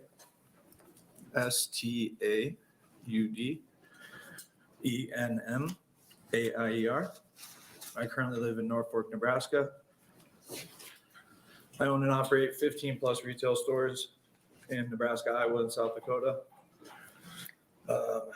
Sorry, I don't usually speak in front of a lot of people, so I'm kind of nervous. It's my first time. I have recently gathered some information. I've converted 30,000 individuals from smoking cigarettes to now using vapor products over the past 7 years that I've been in business. I own a family-run business as well. It's called Chasing Clouds. My business partners are my mother and my father. We're adult-only vape stores. It's 21 plus to even step in the store. It's a very, very unique atmosphere to where, you know, we have a family-styled system to where everybody understands it.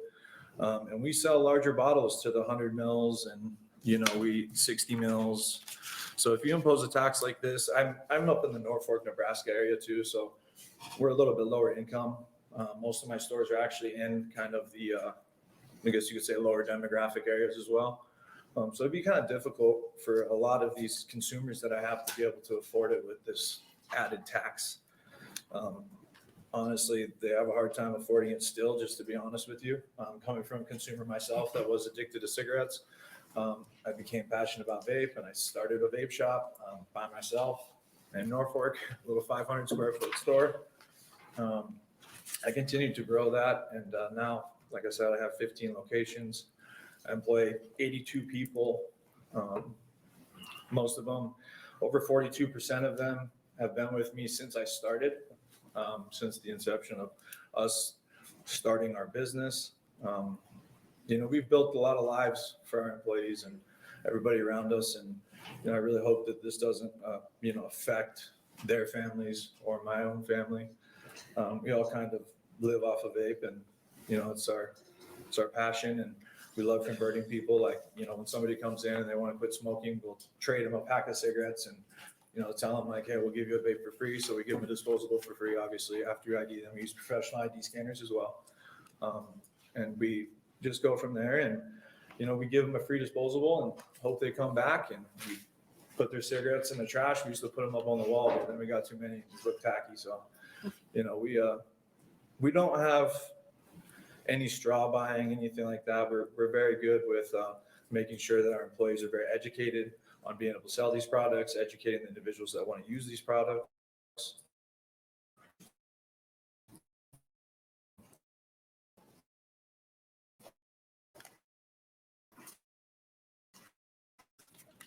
I love hearing that previous bill and thank you for keeping our roads and families safe because I'm from Norfolk and that kind of supports me. And, you know, it's a beautiful thing to kind of see that kind of all come together now. As a local business owner, you know, it's nice to see when our customers can get to our shops, you know, often safely as well too with those roads. So I also wanted to kind of touch base on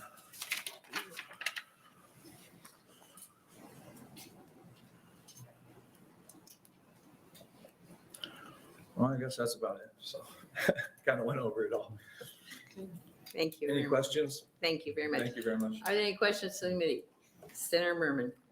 Thanks a lot for testifying. You say you converted 30,000 from smoking to vaping. Yeah. How did you keep track of that? So through our loyalty system, so when they come in and we first convert them, they throw their pack of cigarettes away, we give them a disposable, they sign up for our loyalty system, and then we track them from there with points, things like that. So we make them and reward them for buying, you know, every 10 vapes, they'll get, you know, $15, $18 store credit. So they can use that and make it a little bit more affordable for them so they can keep coming back and we can keep helping them. So they turn into a pack of cigarettes when they first. When they buy, first start, and we give then- them a free vape, yeah. Oh, And then free, and then- Yeah, free vape just for trading it in and giving it a shot and hopefully doing some harm reduction, so.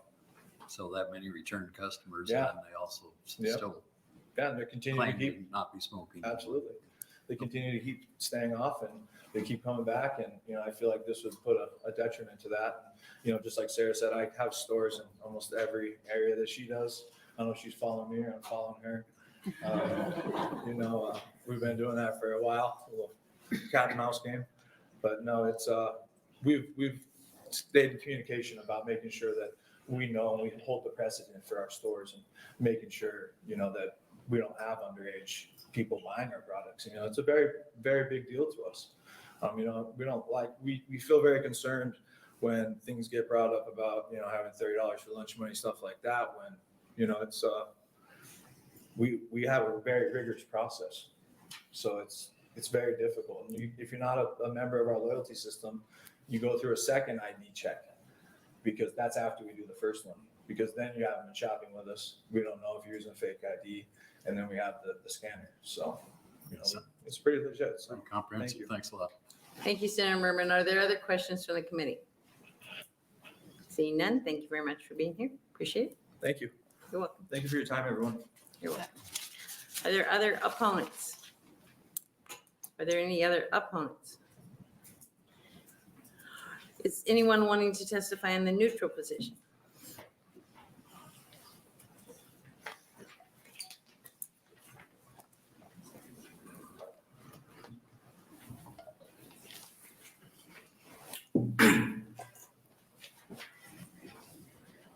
Good afternoon, Chairwoman Linehan and members of the Revenue Committee.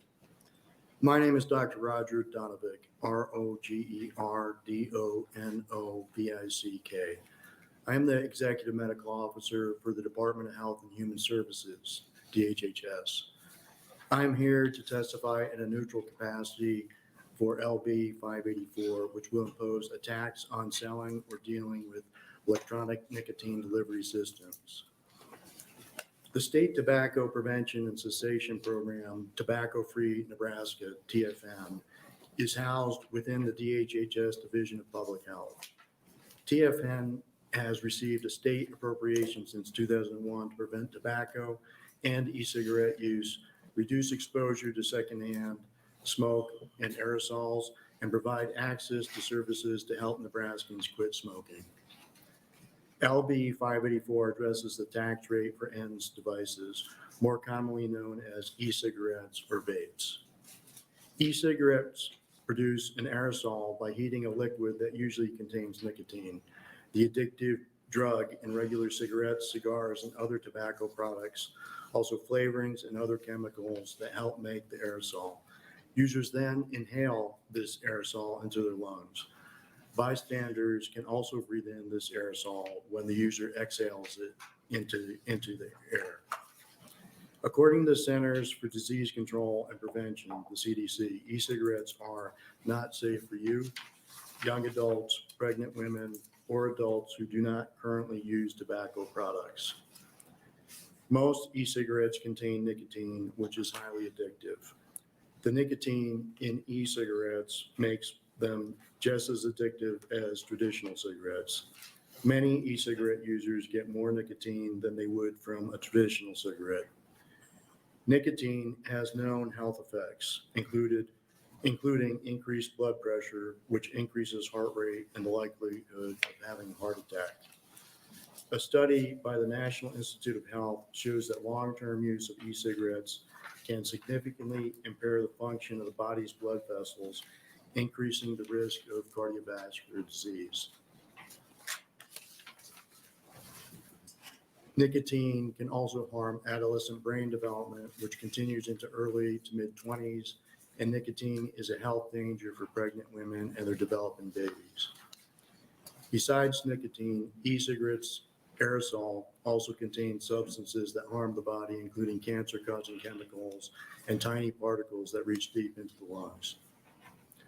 Among youth, e-cigarettes are more popular than any traditional tobacco product. According to the 2021 National Youth Tobacco Survey, More than 2 million U.S. middle and high school students reported using e-cigarettes in 2021, with more than 8 in 10 of those young youth using flavored e-cigarettes.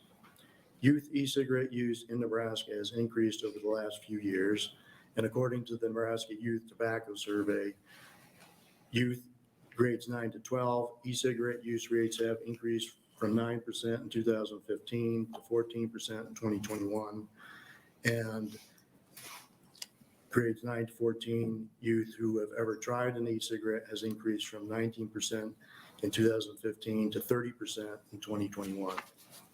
Of those youth who have never used e-cigarettes, 38% reported that they were curious to try them in 2021. 78% of youth who are current users used a flavored e-cigarette.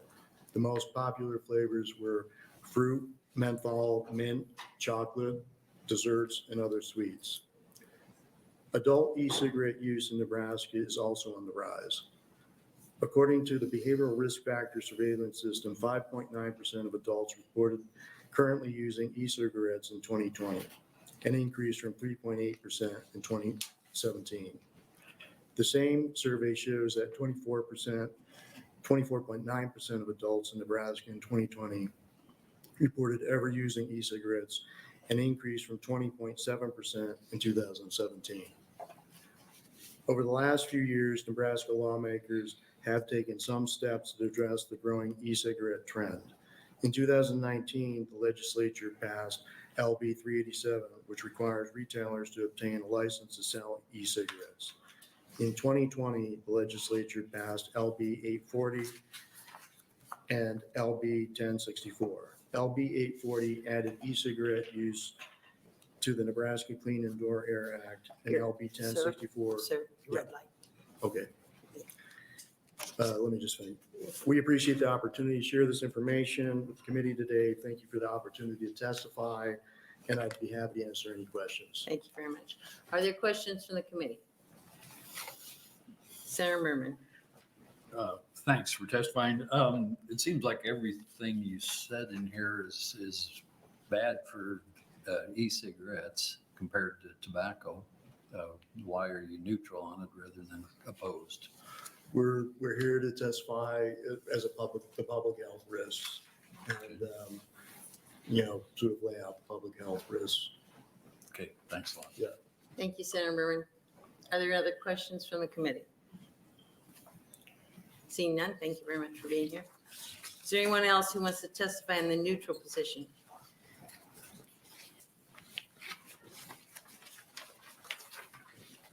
Okay, do we have letters? We do have letters. Senator Hughes, would you like to close? We had 5 proponent letters, no opponents and no neutrals. All right. Thank you guys for your time today. I appreciate it.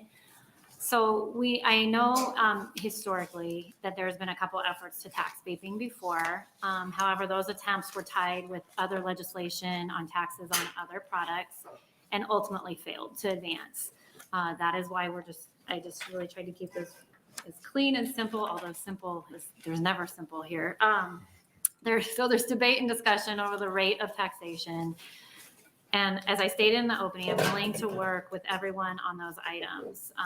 Again, that debate of, is it per milliliter? Maybe it's difficult to track. Is it by wholesale? But I think that some will say this bill isn't perfect, so I can't support it. And I don't think that's acceptable. The status quo is unacceptable, and doing nothing is unacceptable. Even in the testimony from the vape store owners, people are breaking in, that they're surmising are kids. Well, this is happening because they're addicted to nicotine. It is super addictive. Thank you for the testimony from Dr. Donovic, but he even testified that with e-cigarettes, you're actually getting more nicotine than you would on a traditional tobacco cigarette. And you are getting a whole group of people to come and still be addicted to the nicotine. The fact is, we impose an excise tax on every other product that we have with nicotine, and we impose these taxes on other products that we don't want our kids getting a hold of, like alcohol. Chair Linehan and members of the Revenue Committee, you've heard the testimony today. The threat to our children is literally occurring right under our eyes and our noses. If you've ever walked by a group of kids and smelled strawberry or whatever, chances are it was a little puff of their vape. Social media is today's Marlboro man for us older folks that remember that, and the viral influence of these products on online posts and videos have pushed it to a significant portion to our next generation of kids. We cannot give up on our kids. Governor Pillen has stated that repeatedly. Placing a tax on these products is a signal that we're not giving up, and it's just the first battle we are going to fight on this. I urge this committee to advance LB 584, but also to keep it free of other legislation. Our kids deserve attention on this issue. Taxing vaping products is only the first step in combating the problem with our kids. And thank you for your time. Thank you. Are there questions from the committee? Is this a priority? I don't have my priority picked yet, Okay. Chair I just Linehan. asked. Okay. Possibly. No other questions. All right. Thank you very much. Thank you, And that guys. I brings the really hearing on appreciate 584 to a close, and we'll open the hearing on LB 97. Senator Clements.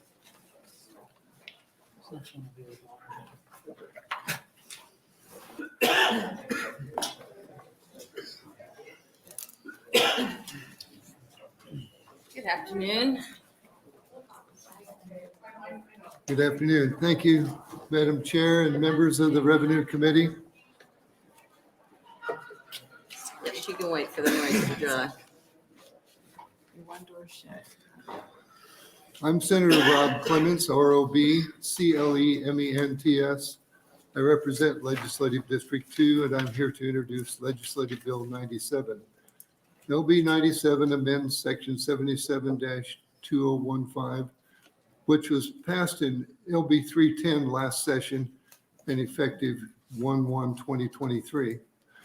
It required the collection of inheritance tax information through reporting at the county level that would then be reported to the Department of Revenue and made available to the public. LB 97 would amend the reporting requirements to clarify when the inheritance tax report is required and by whom. Moreover, it would specify reporting periods, when the county report is due, and when the Department of Revenue's report is due. Here are the changes. 1, adds the term petitioner in an independent proceeding as a required reporter when there is no personal representative.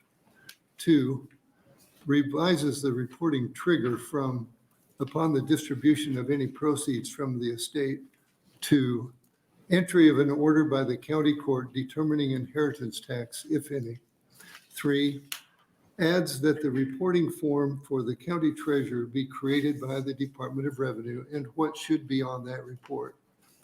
4, sets the first county reporting period to be January 1, 23 to June 30th, 2023, and to be due to the Department of Revenue by August 1st, 2023, which shall publish the compiled aggregate county reports by September 1, 2023. 5, it clarifies that county reports shall be an annual report thereafter, covering these changes were worked with NACO. After this bill was introduced, the Nebraska State Bar Association contacted me regarding reporting inheritance tax owed to multiple counties. We have an amendment to LB 97 that appears agreeable to all the parties involved. I'm AM 5 for your consideration, which I believe would better clarify the reporting requirement. I thank you for your willingness to hear LB 97. I will try to answer any questions at this time.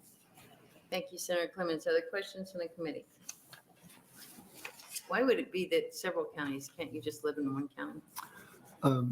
For example, my father lived in Lincoln, but he owned a farm in Cass County. And so his inheritance tax was partly due in Lancaster County, partly in Cass County, as if you have property in. So it's where multiple the counties. property is, not where you live? Yes, for real estate, it does. What about other things you own? So it's just real estate? No, bank accounts, his bank account was in Cass County, but he lived in Lancaster, so that's taxed in Lancaster. Okay, thank You you. know, it's only real estate that crosses over county lines that I'm aware of. Okay, thank you. Are there other questions from the committee? Seeing none, thank you very much. Are there proponents?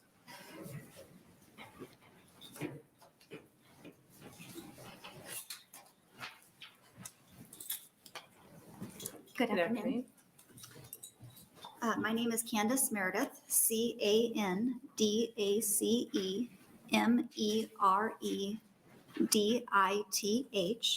and I am the Deputy Director of the Nebraska Association of County Officials, also known as NACO, and I'm here today as proponent for LB 97.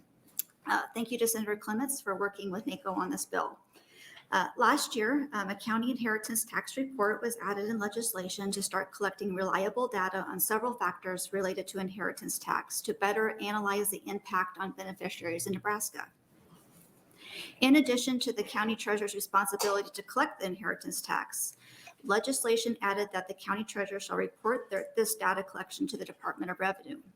However, through their interactions through this last year with those who file the inheritance taxes at the treasurer's office, it has been recommended that there is clarification for county treasurers to successfully carry out the legislation as intended.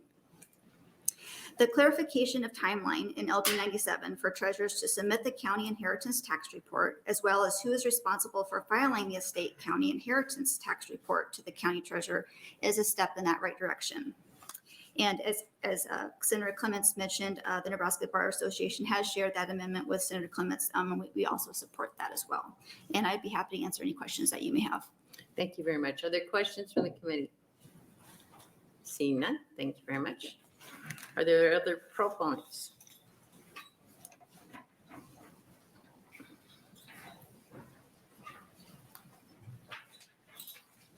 Good afternoon. Chairperson Linehan, members of the Revenue Committee, my name is Ryan McIntosh, MCINTOSH, and I appear before you today as a registered lobbyist for the National Federation of Independent Business in support of LB 97. NFIB is generally more concerned with seeking to lower or eliminate the inheritance tax altogether. However, we recognize the practical issues that resulted in passage of LB 310 at the last session. And LB 97 makes corrections to the reporting process that were described by Senator Clements.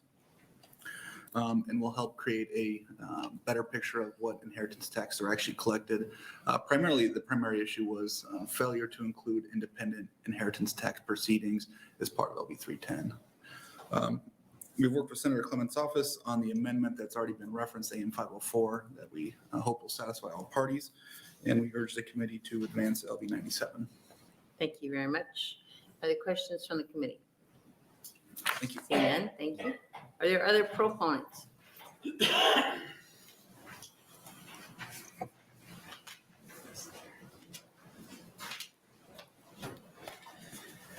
Afternoon, Chair Linehan, members of the Revenue Committee. My name is Tim Haruza, last name spelled H-R-U-Z-A, appearing today on behalf of the Nebraska State Bar Association in support of LB 97 as amended by AM 504.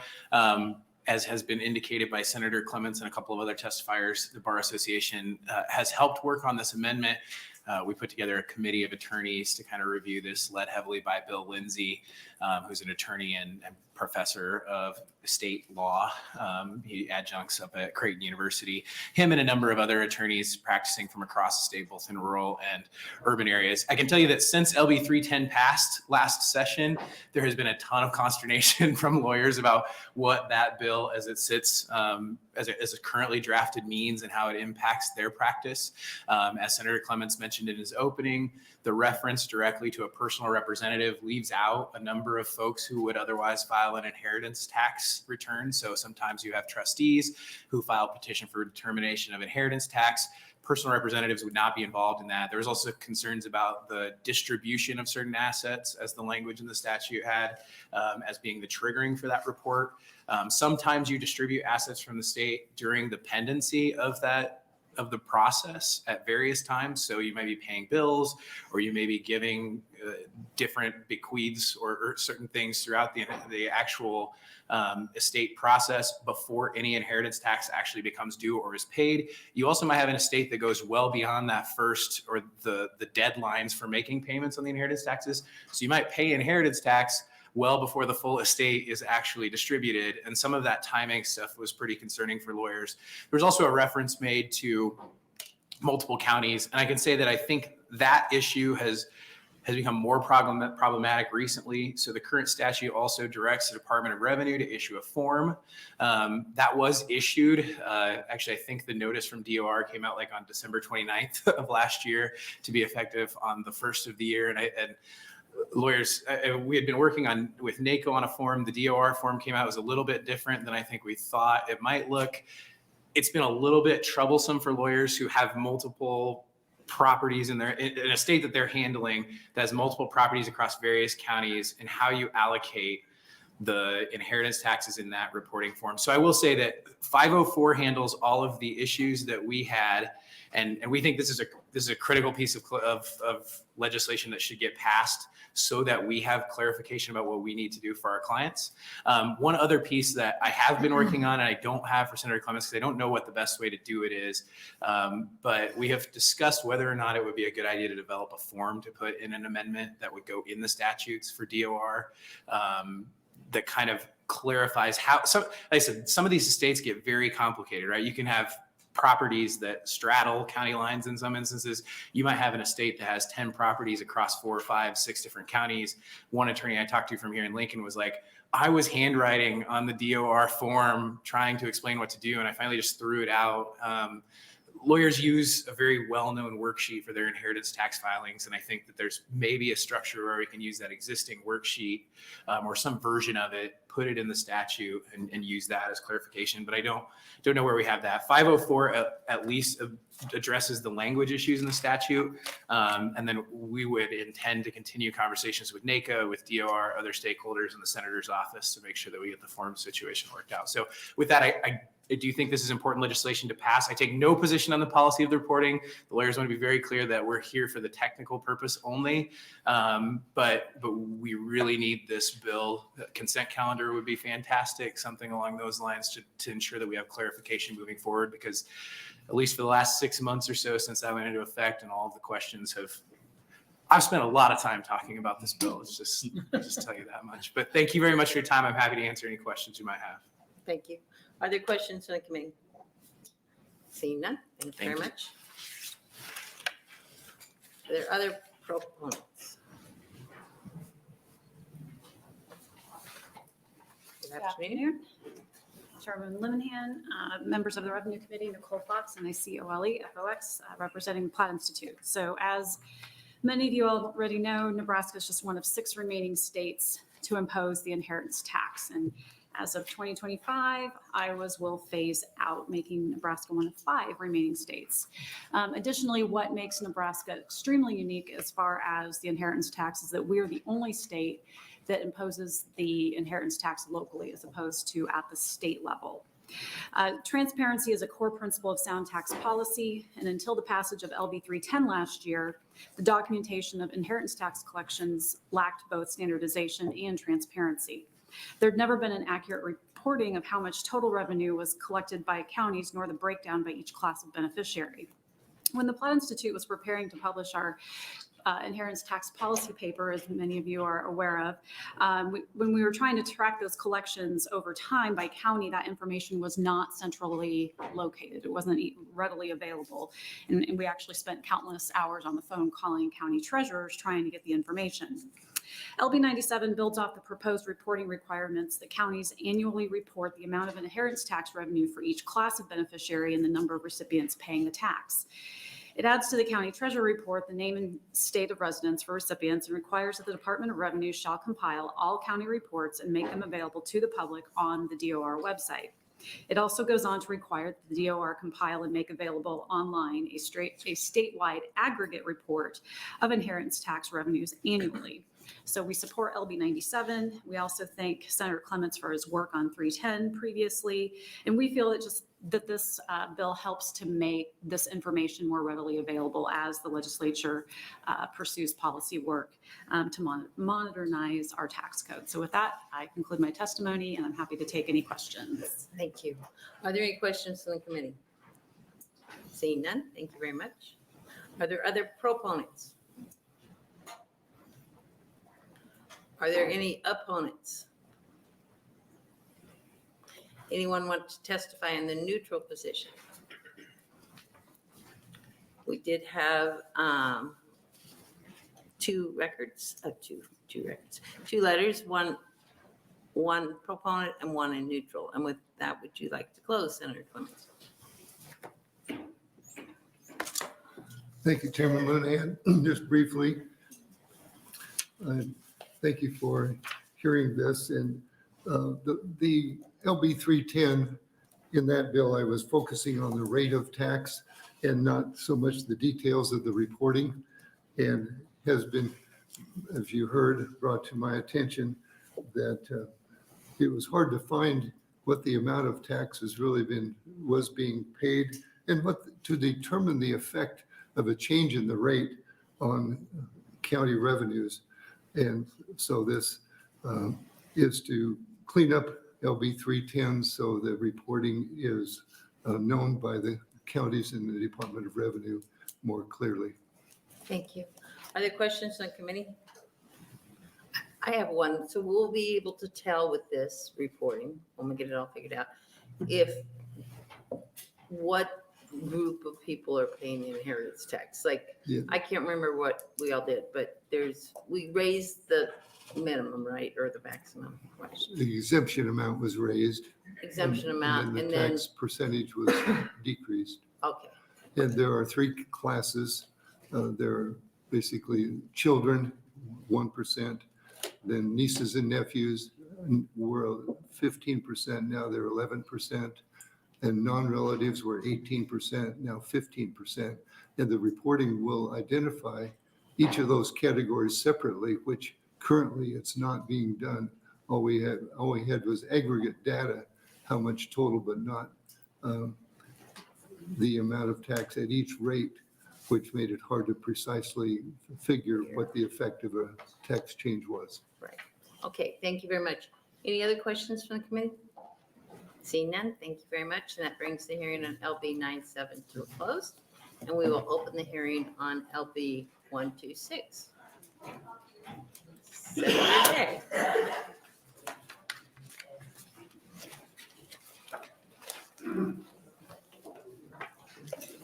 Good afternoon.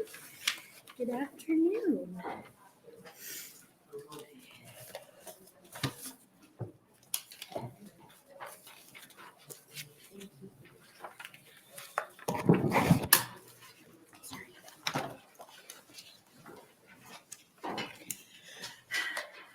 Good afternoon, Madam Chair Linehan and members of the Revenue Committee.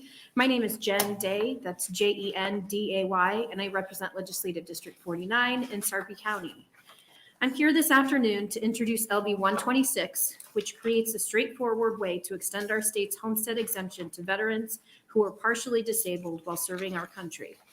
At the moment, Nebraska only provides a homestead exemption for disabled veterans who have a 100% service-connected disability.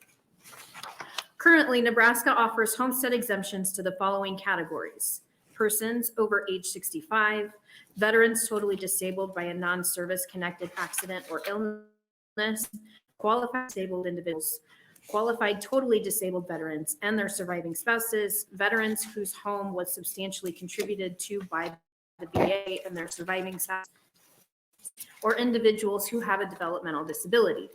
Given the challenges that disabled veterans face, LB 126 is consistent with Nebraska's existing homestead exemption categories, and an exemption for partial service-related disabilities has already been implemented in other states, including Alaska, Illinois, Kansas, and Vermont.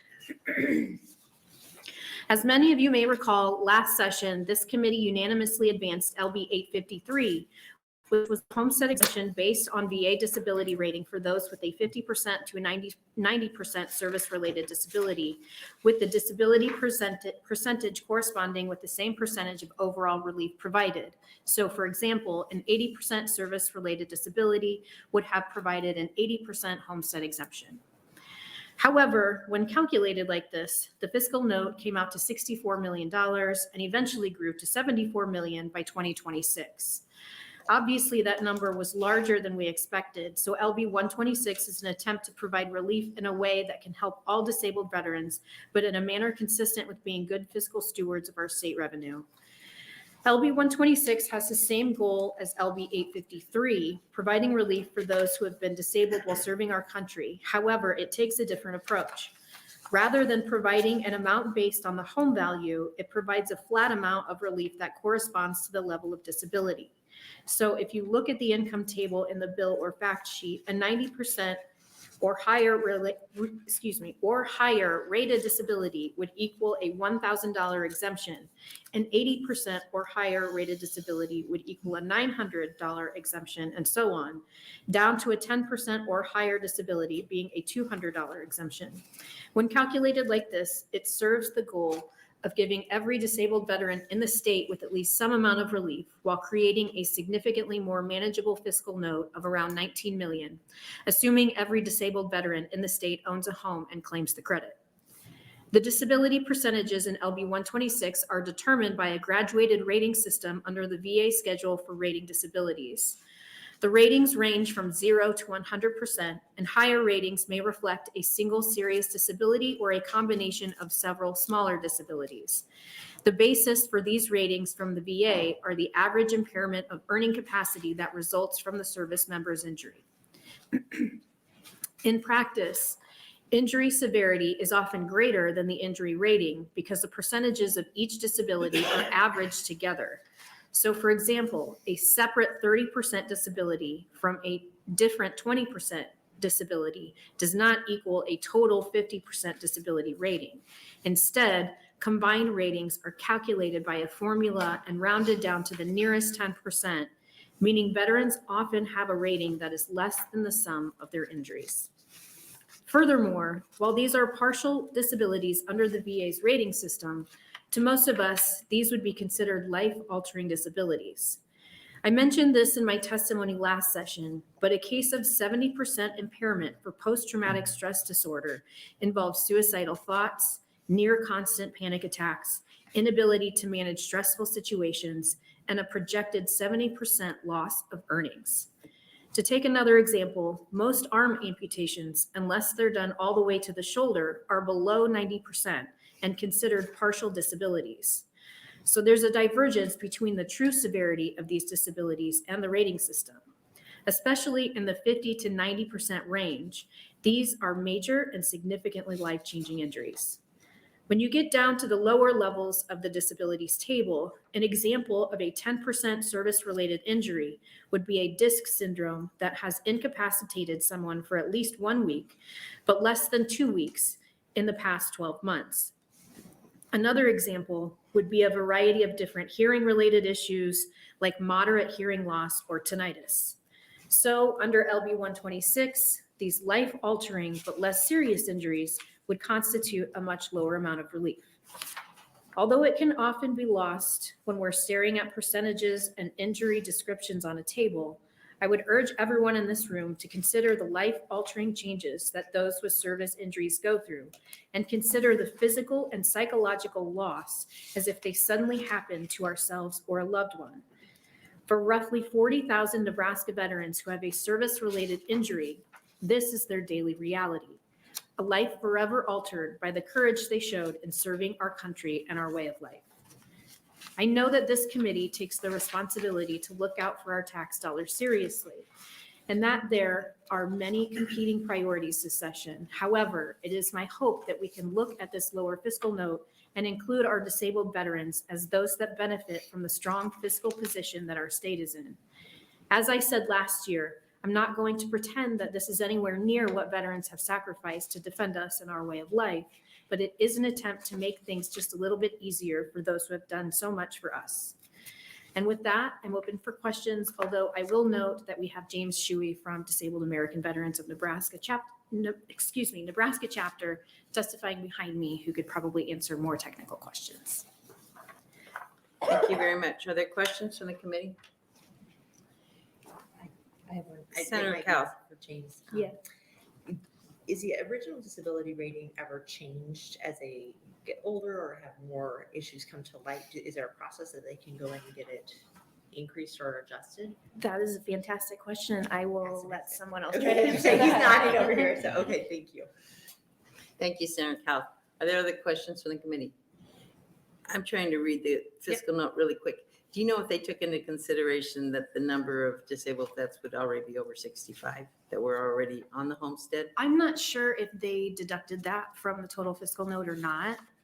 Jim may have more information about that because I know we kind of had worked together on that. But Okay, all right, okay. Other questions from the committee?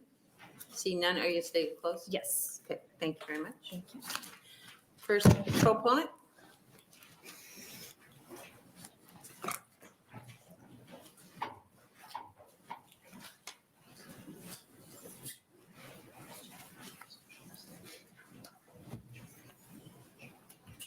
Good afternoon. Good afternoon. Good to see you again. Some familiar faces on the panel and some new ones. So it's a pleasure. You're gonna have 5 minutes, but somebody probably will ask you a question. Okay. Okay. My name is James Shuey, James and I'm here today to represent the DAV, Disabled Veterans, American Veterans Department of Nebraska.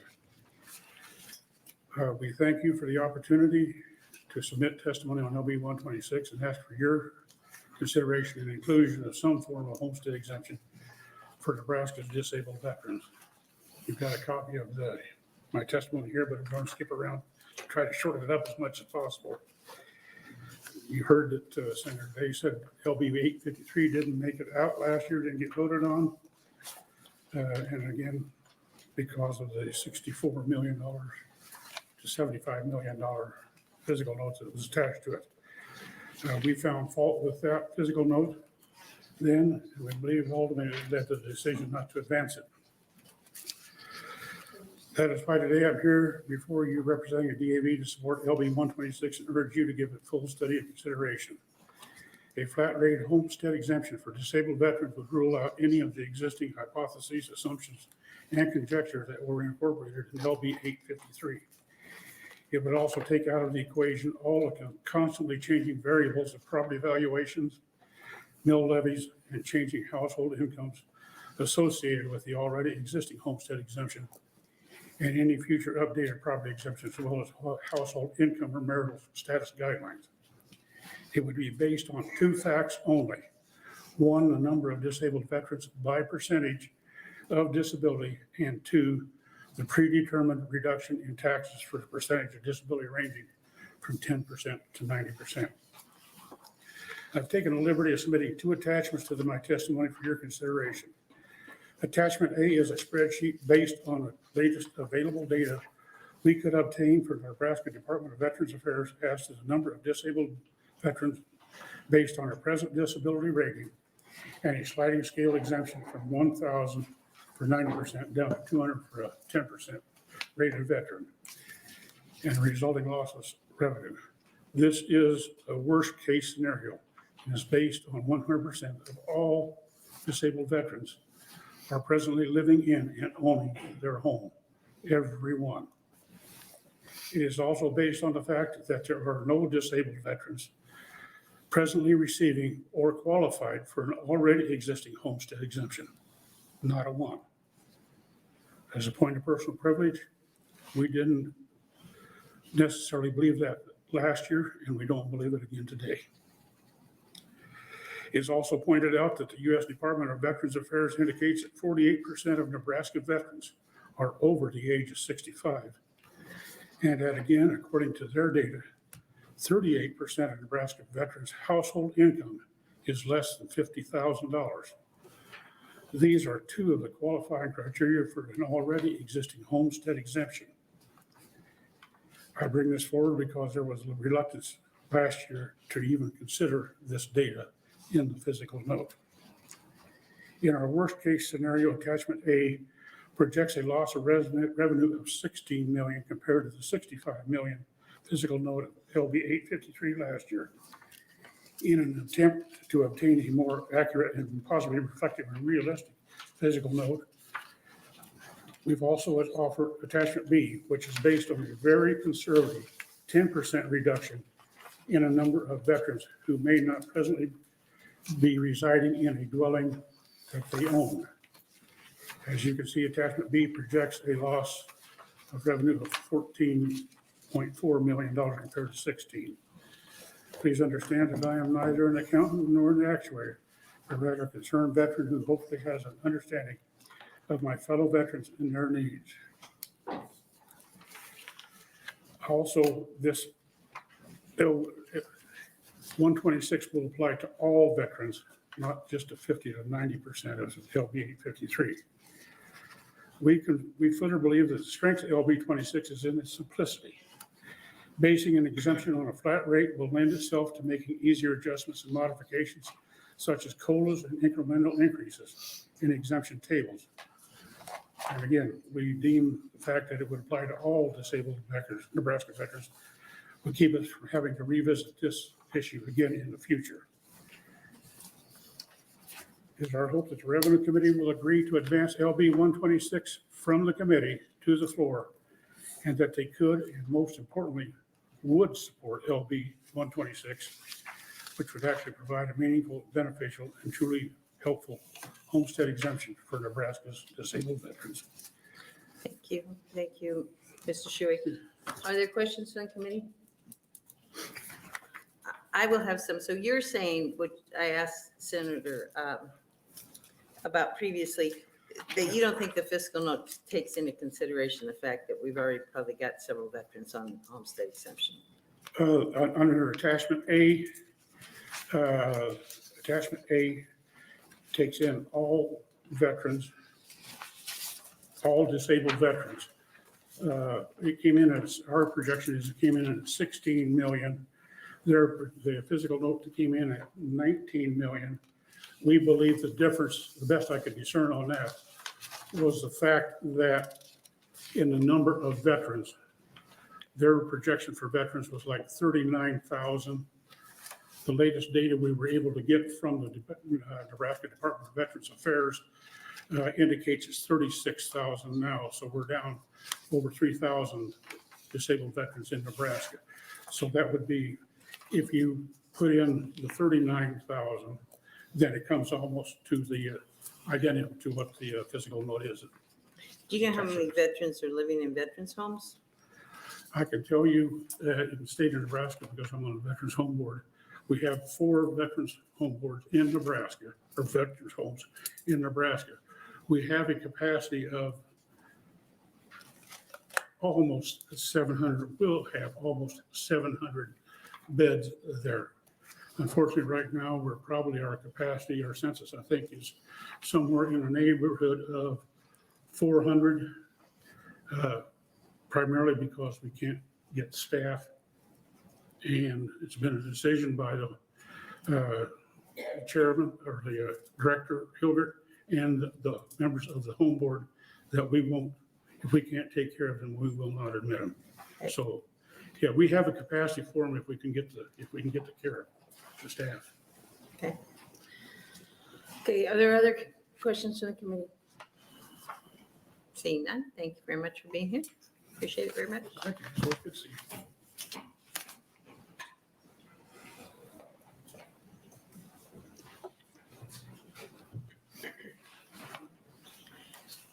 Good afternoon. Good afternoon, Senator.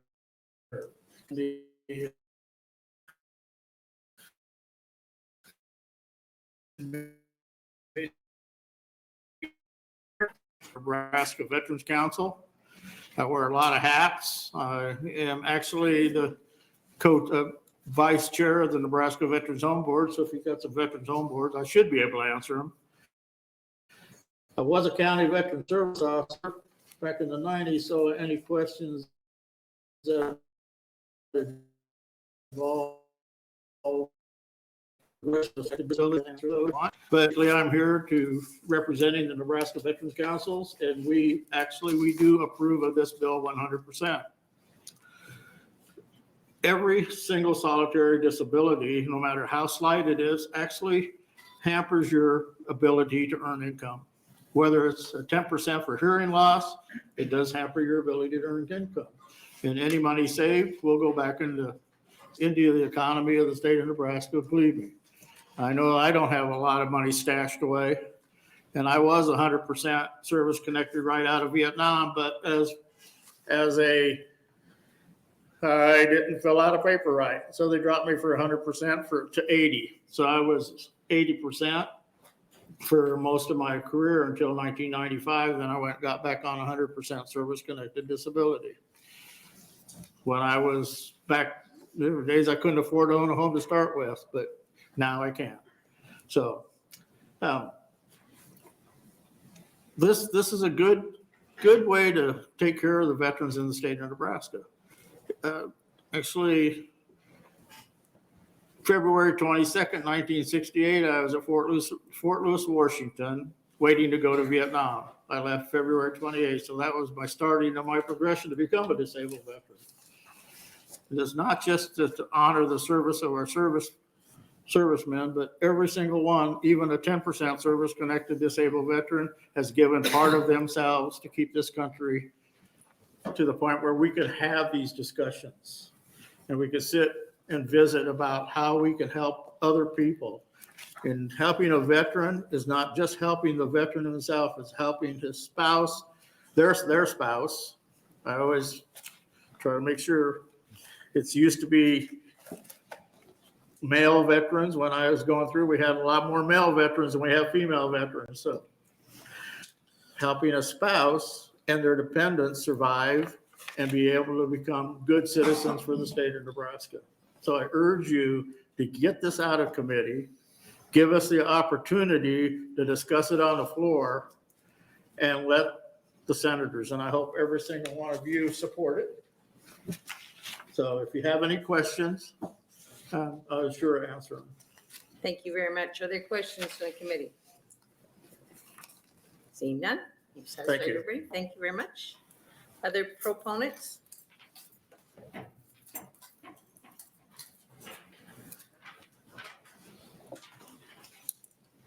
Good afternoon again.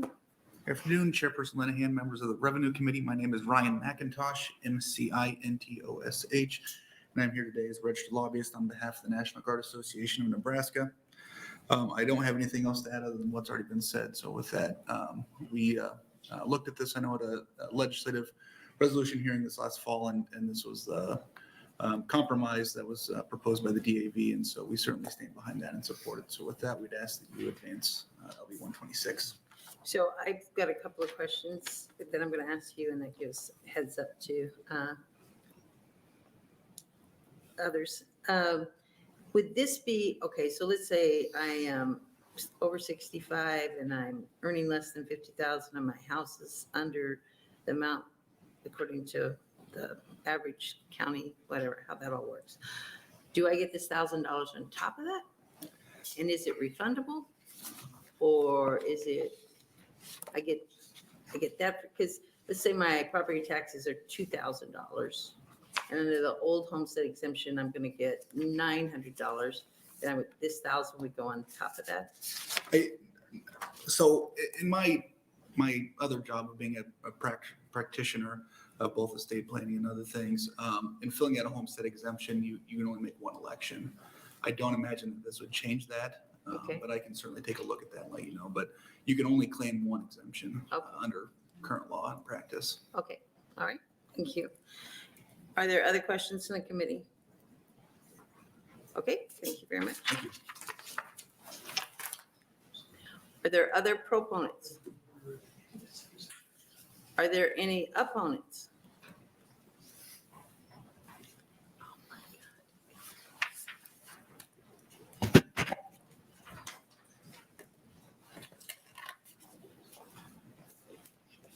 Hi. Good afternoon. afternoon, Chairperson Linehan, members of the committee. For the record, my name is Beth, B-E-T-H, Bazin, B-A-Z-Y-N, Farrell, F-E-R-R-E-L-L. I'm with the Nebraska Association of County Officials. I'm appearing in what's really kind of light conditional opposition to the bill. We support the concept. We support giving veterans who are disabled a homestead exemption. We're big fans of the homestead exemption program. That's one of the few times you'll hear us say this very often. It's one of the few times that people like to come into the county assessor's office because it is a good benefit to them. Our only concern is with the technical implementation of it. The bill as it's written right now would provide a flat exemption for the homesteads. So an individual who lives in Sioux County and has a lower value on their property would receive the same $1,000 that a person who lives in Douglas County and has a higher valuation on their property would get. And so we really preferred the percentage that was in Senator Day's bill last year. And so we think maybe there's a way to perhaps decrease the percentage that's in last year's bill to make the fiscal note lower. And that's something that we've not talked to Senator Day about, but we'd be happy to have that conversation. So with that, I'd be happy to answer questions. Thank you very much. Are there any questions from the committee? So the state reimburses the county and all the subdivisions for the cost. So this is completely on the state as far as the fiscal note. Doesn't cost the counties anything. Correct. State reimburses counties. Okay. So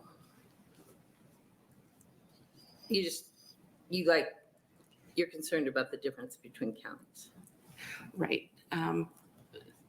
We're concerned about making it equitable for veterans in different parts of the state. So if it's I get it. Yeah. Okay. All right. Any other questions? Seeing none, thank you very much for being here. Is there any other opponents? Anyone wanting to testify as an opponent? Anyone wanting to testify in a neutral position? Okay, then we have letters for the record. We have 9 proponents, no opponents, and 1 neutral. Thank you to the committee for listening to testimony. I appreciate the wonderful group of humans I have behind me that has come in the last 2 years to talk about this bill and the importance of it. I think we answered your question about the fiscal note and whether or not over 65 veterans were taken into account.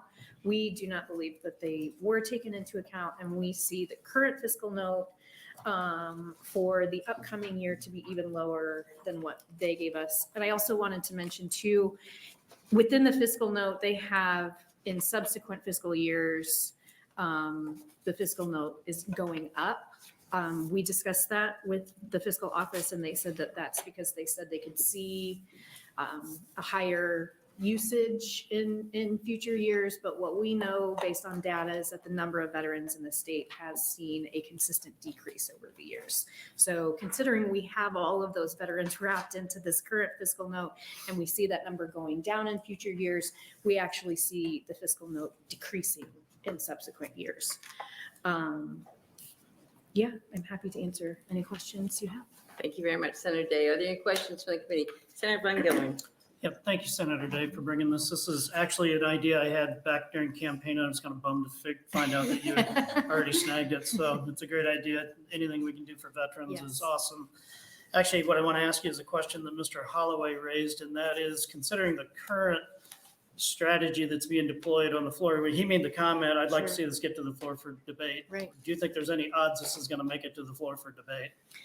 I mean, it's definitely a consideration for my personal priority. Okay. I mean, I wouldn't be opposed to putting it in some kind of committee package, if you guys were so inclined to do that. I mean, I would be happy to find a vehicle for it. Yes, if we could get it out of committee. This was my personal priority last session. Okay. And we just ended up running out of money towards the end of session. And so it didn't get beyond general file, I believe. But yes, I would find some place for it to go if we could get it out of committee. Thank you. Mm-hmm. Thank you, Senator Van Gilleren. Other questions, Senator Breezy? Sure, Lynette, thank you for bringing this. You suggested earlier the first year fiscal note is hopefully somewhat lower than what the actual fiscal note would be, lower than what's been presented so far. Any guess or estimate So it might be if you tried to do that? I know that Jim Shuey, you mean in future fiscal years? How about first year? So Jim Shuey had handed out his testimony that included a couple of different Yes. derivations, I guess, of what we think the actual fiscal note would be for the upcoming. Well, when one factors in those that might already be over 65. Correct. Less than the income limit. Yes. We don't have any guess on that, what that could do to it. Well, I don't think his did. I think some of his includes that, I believe, the potential overlap, but I can find out for sure and I'll let you know. Just curious if you Yep. had a guess on. Yep. It looked like it would be closer to 14 million is what I understand. Thank you, Senator Breezy. Are there any questions from the committee? Seeing none, that brings us to close on hearing on LB 126. Thank you very much. Thank you.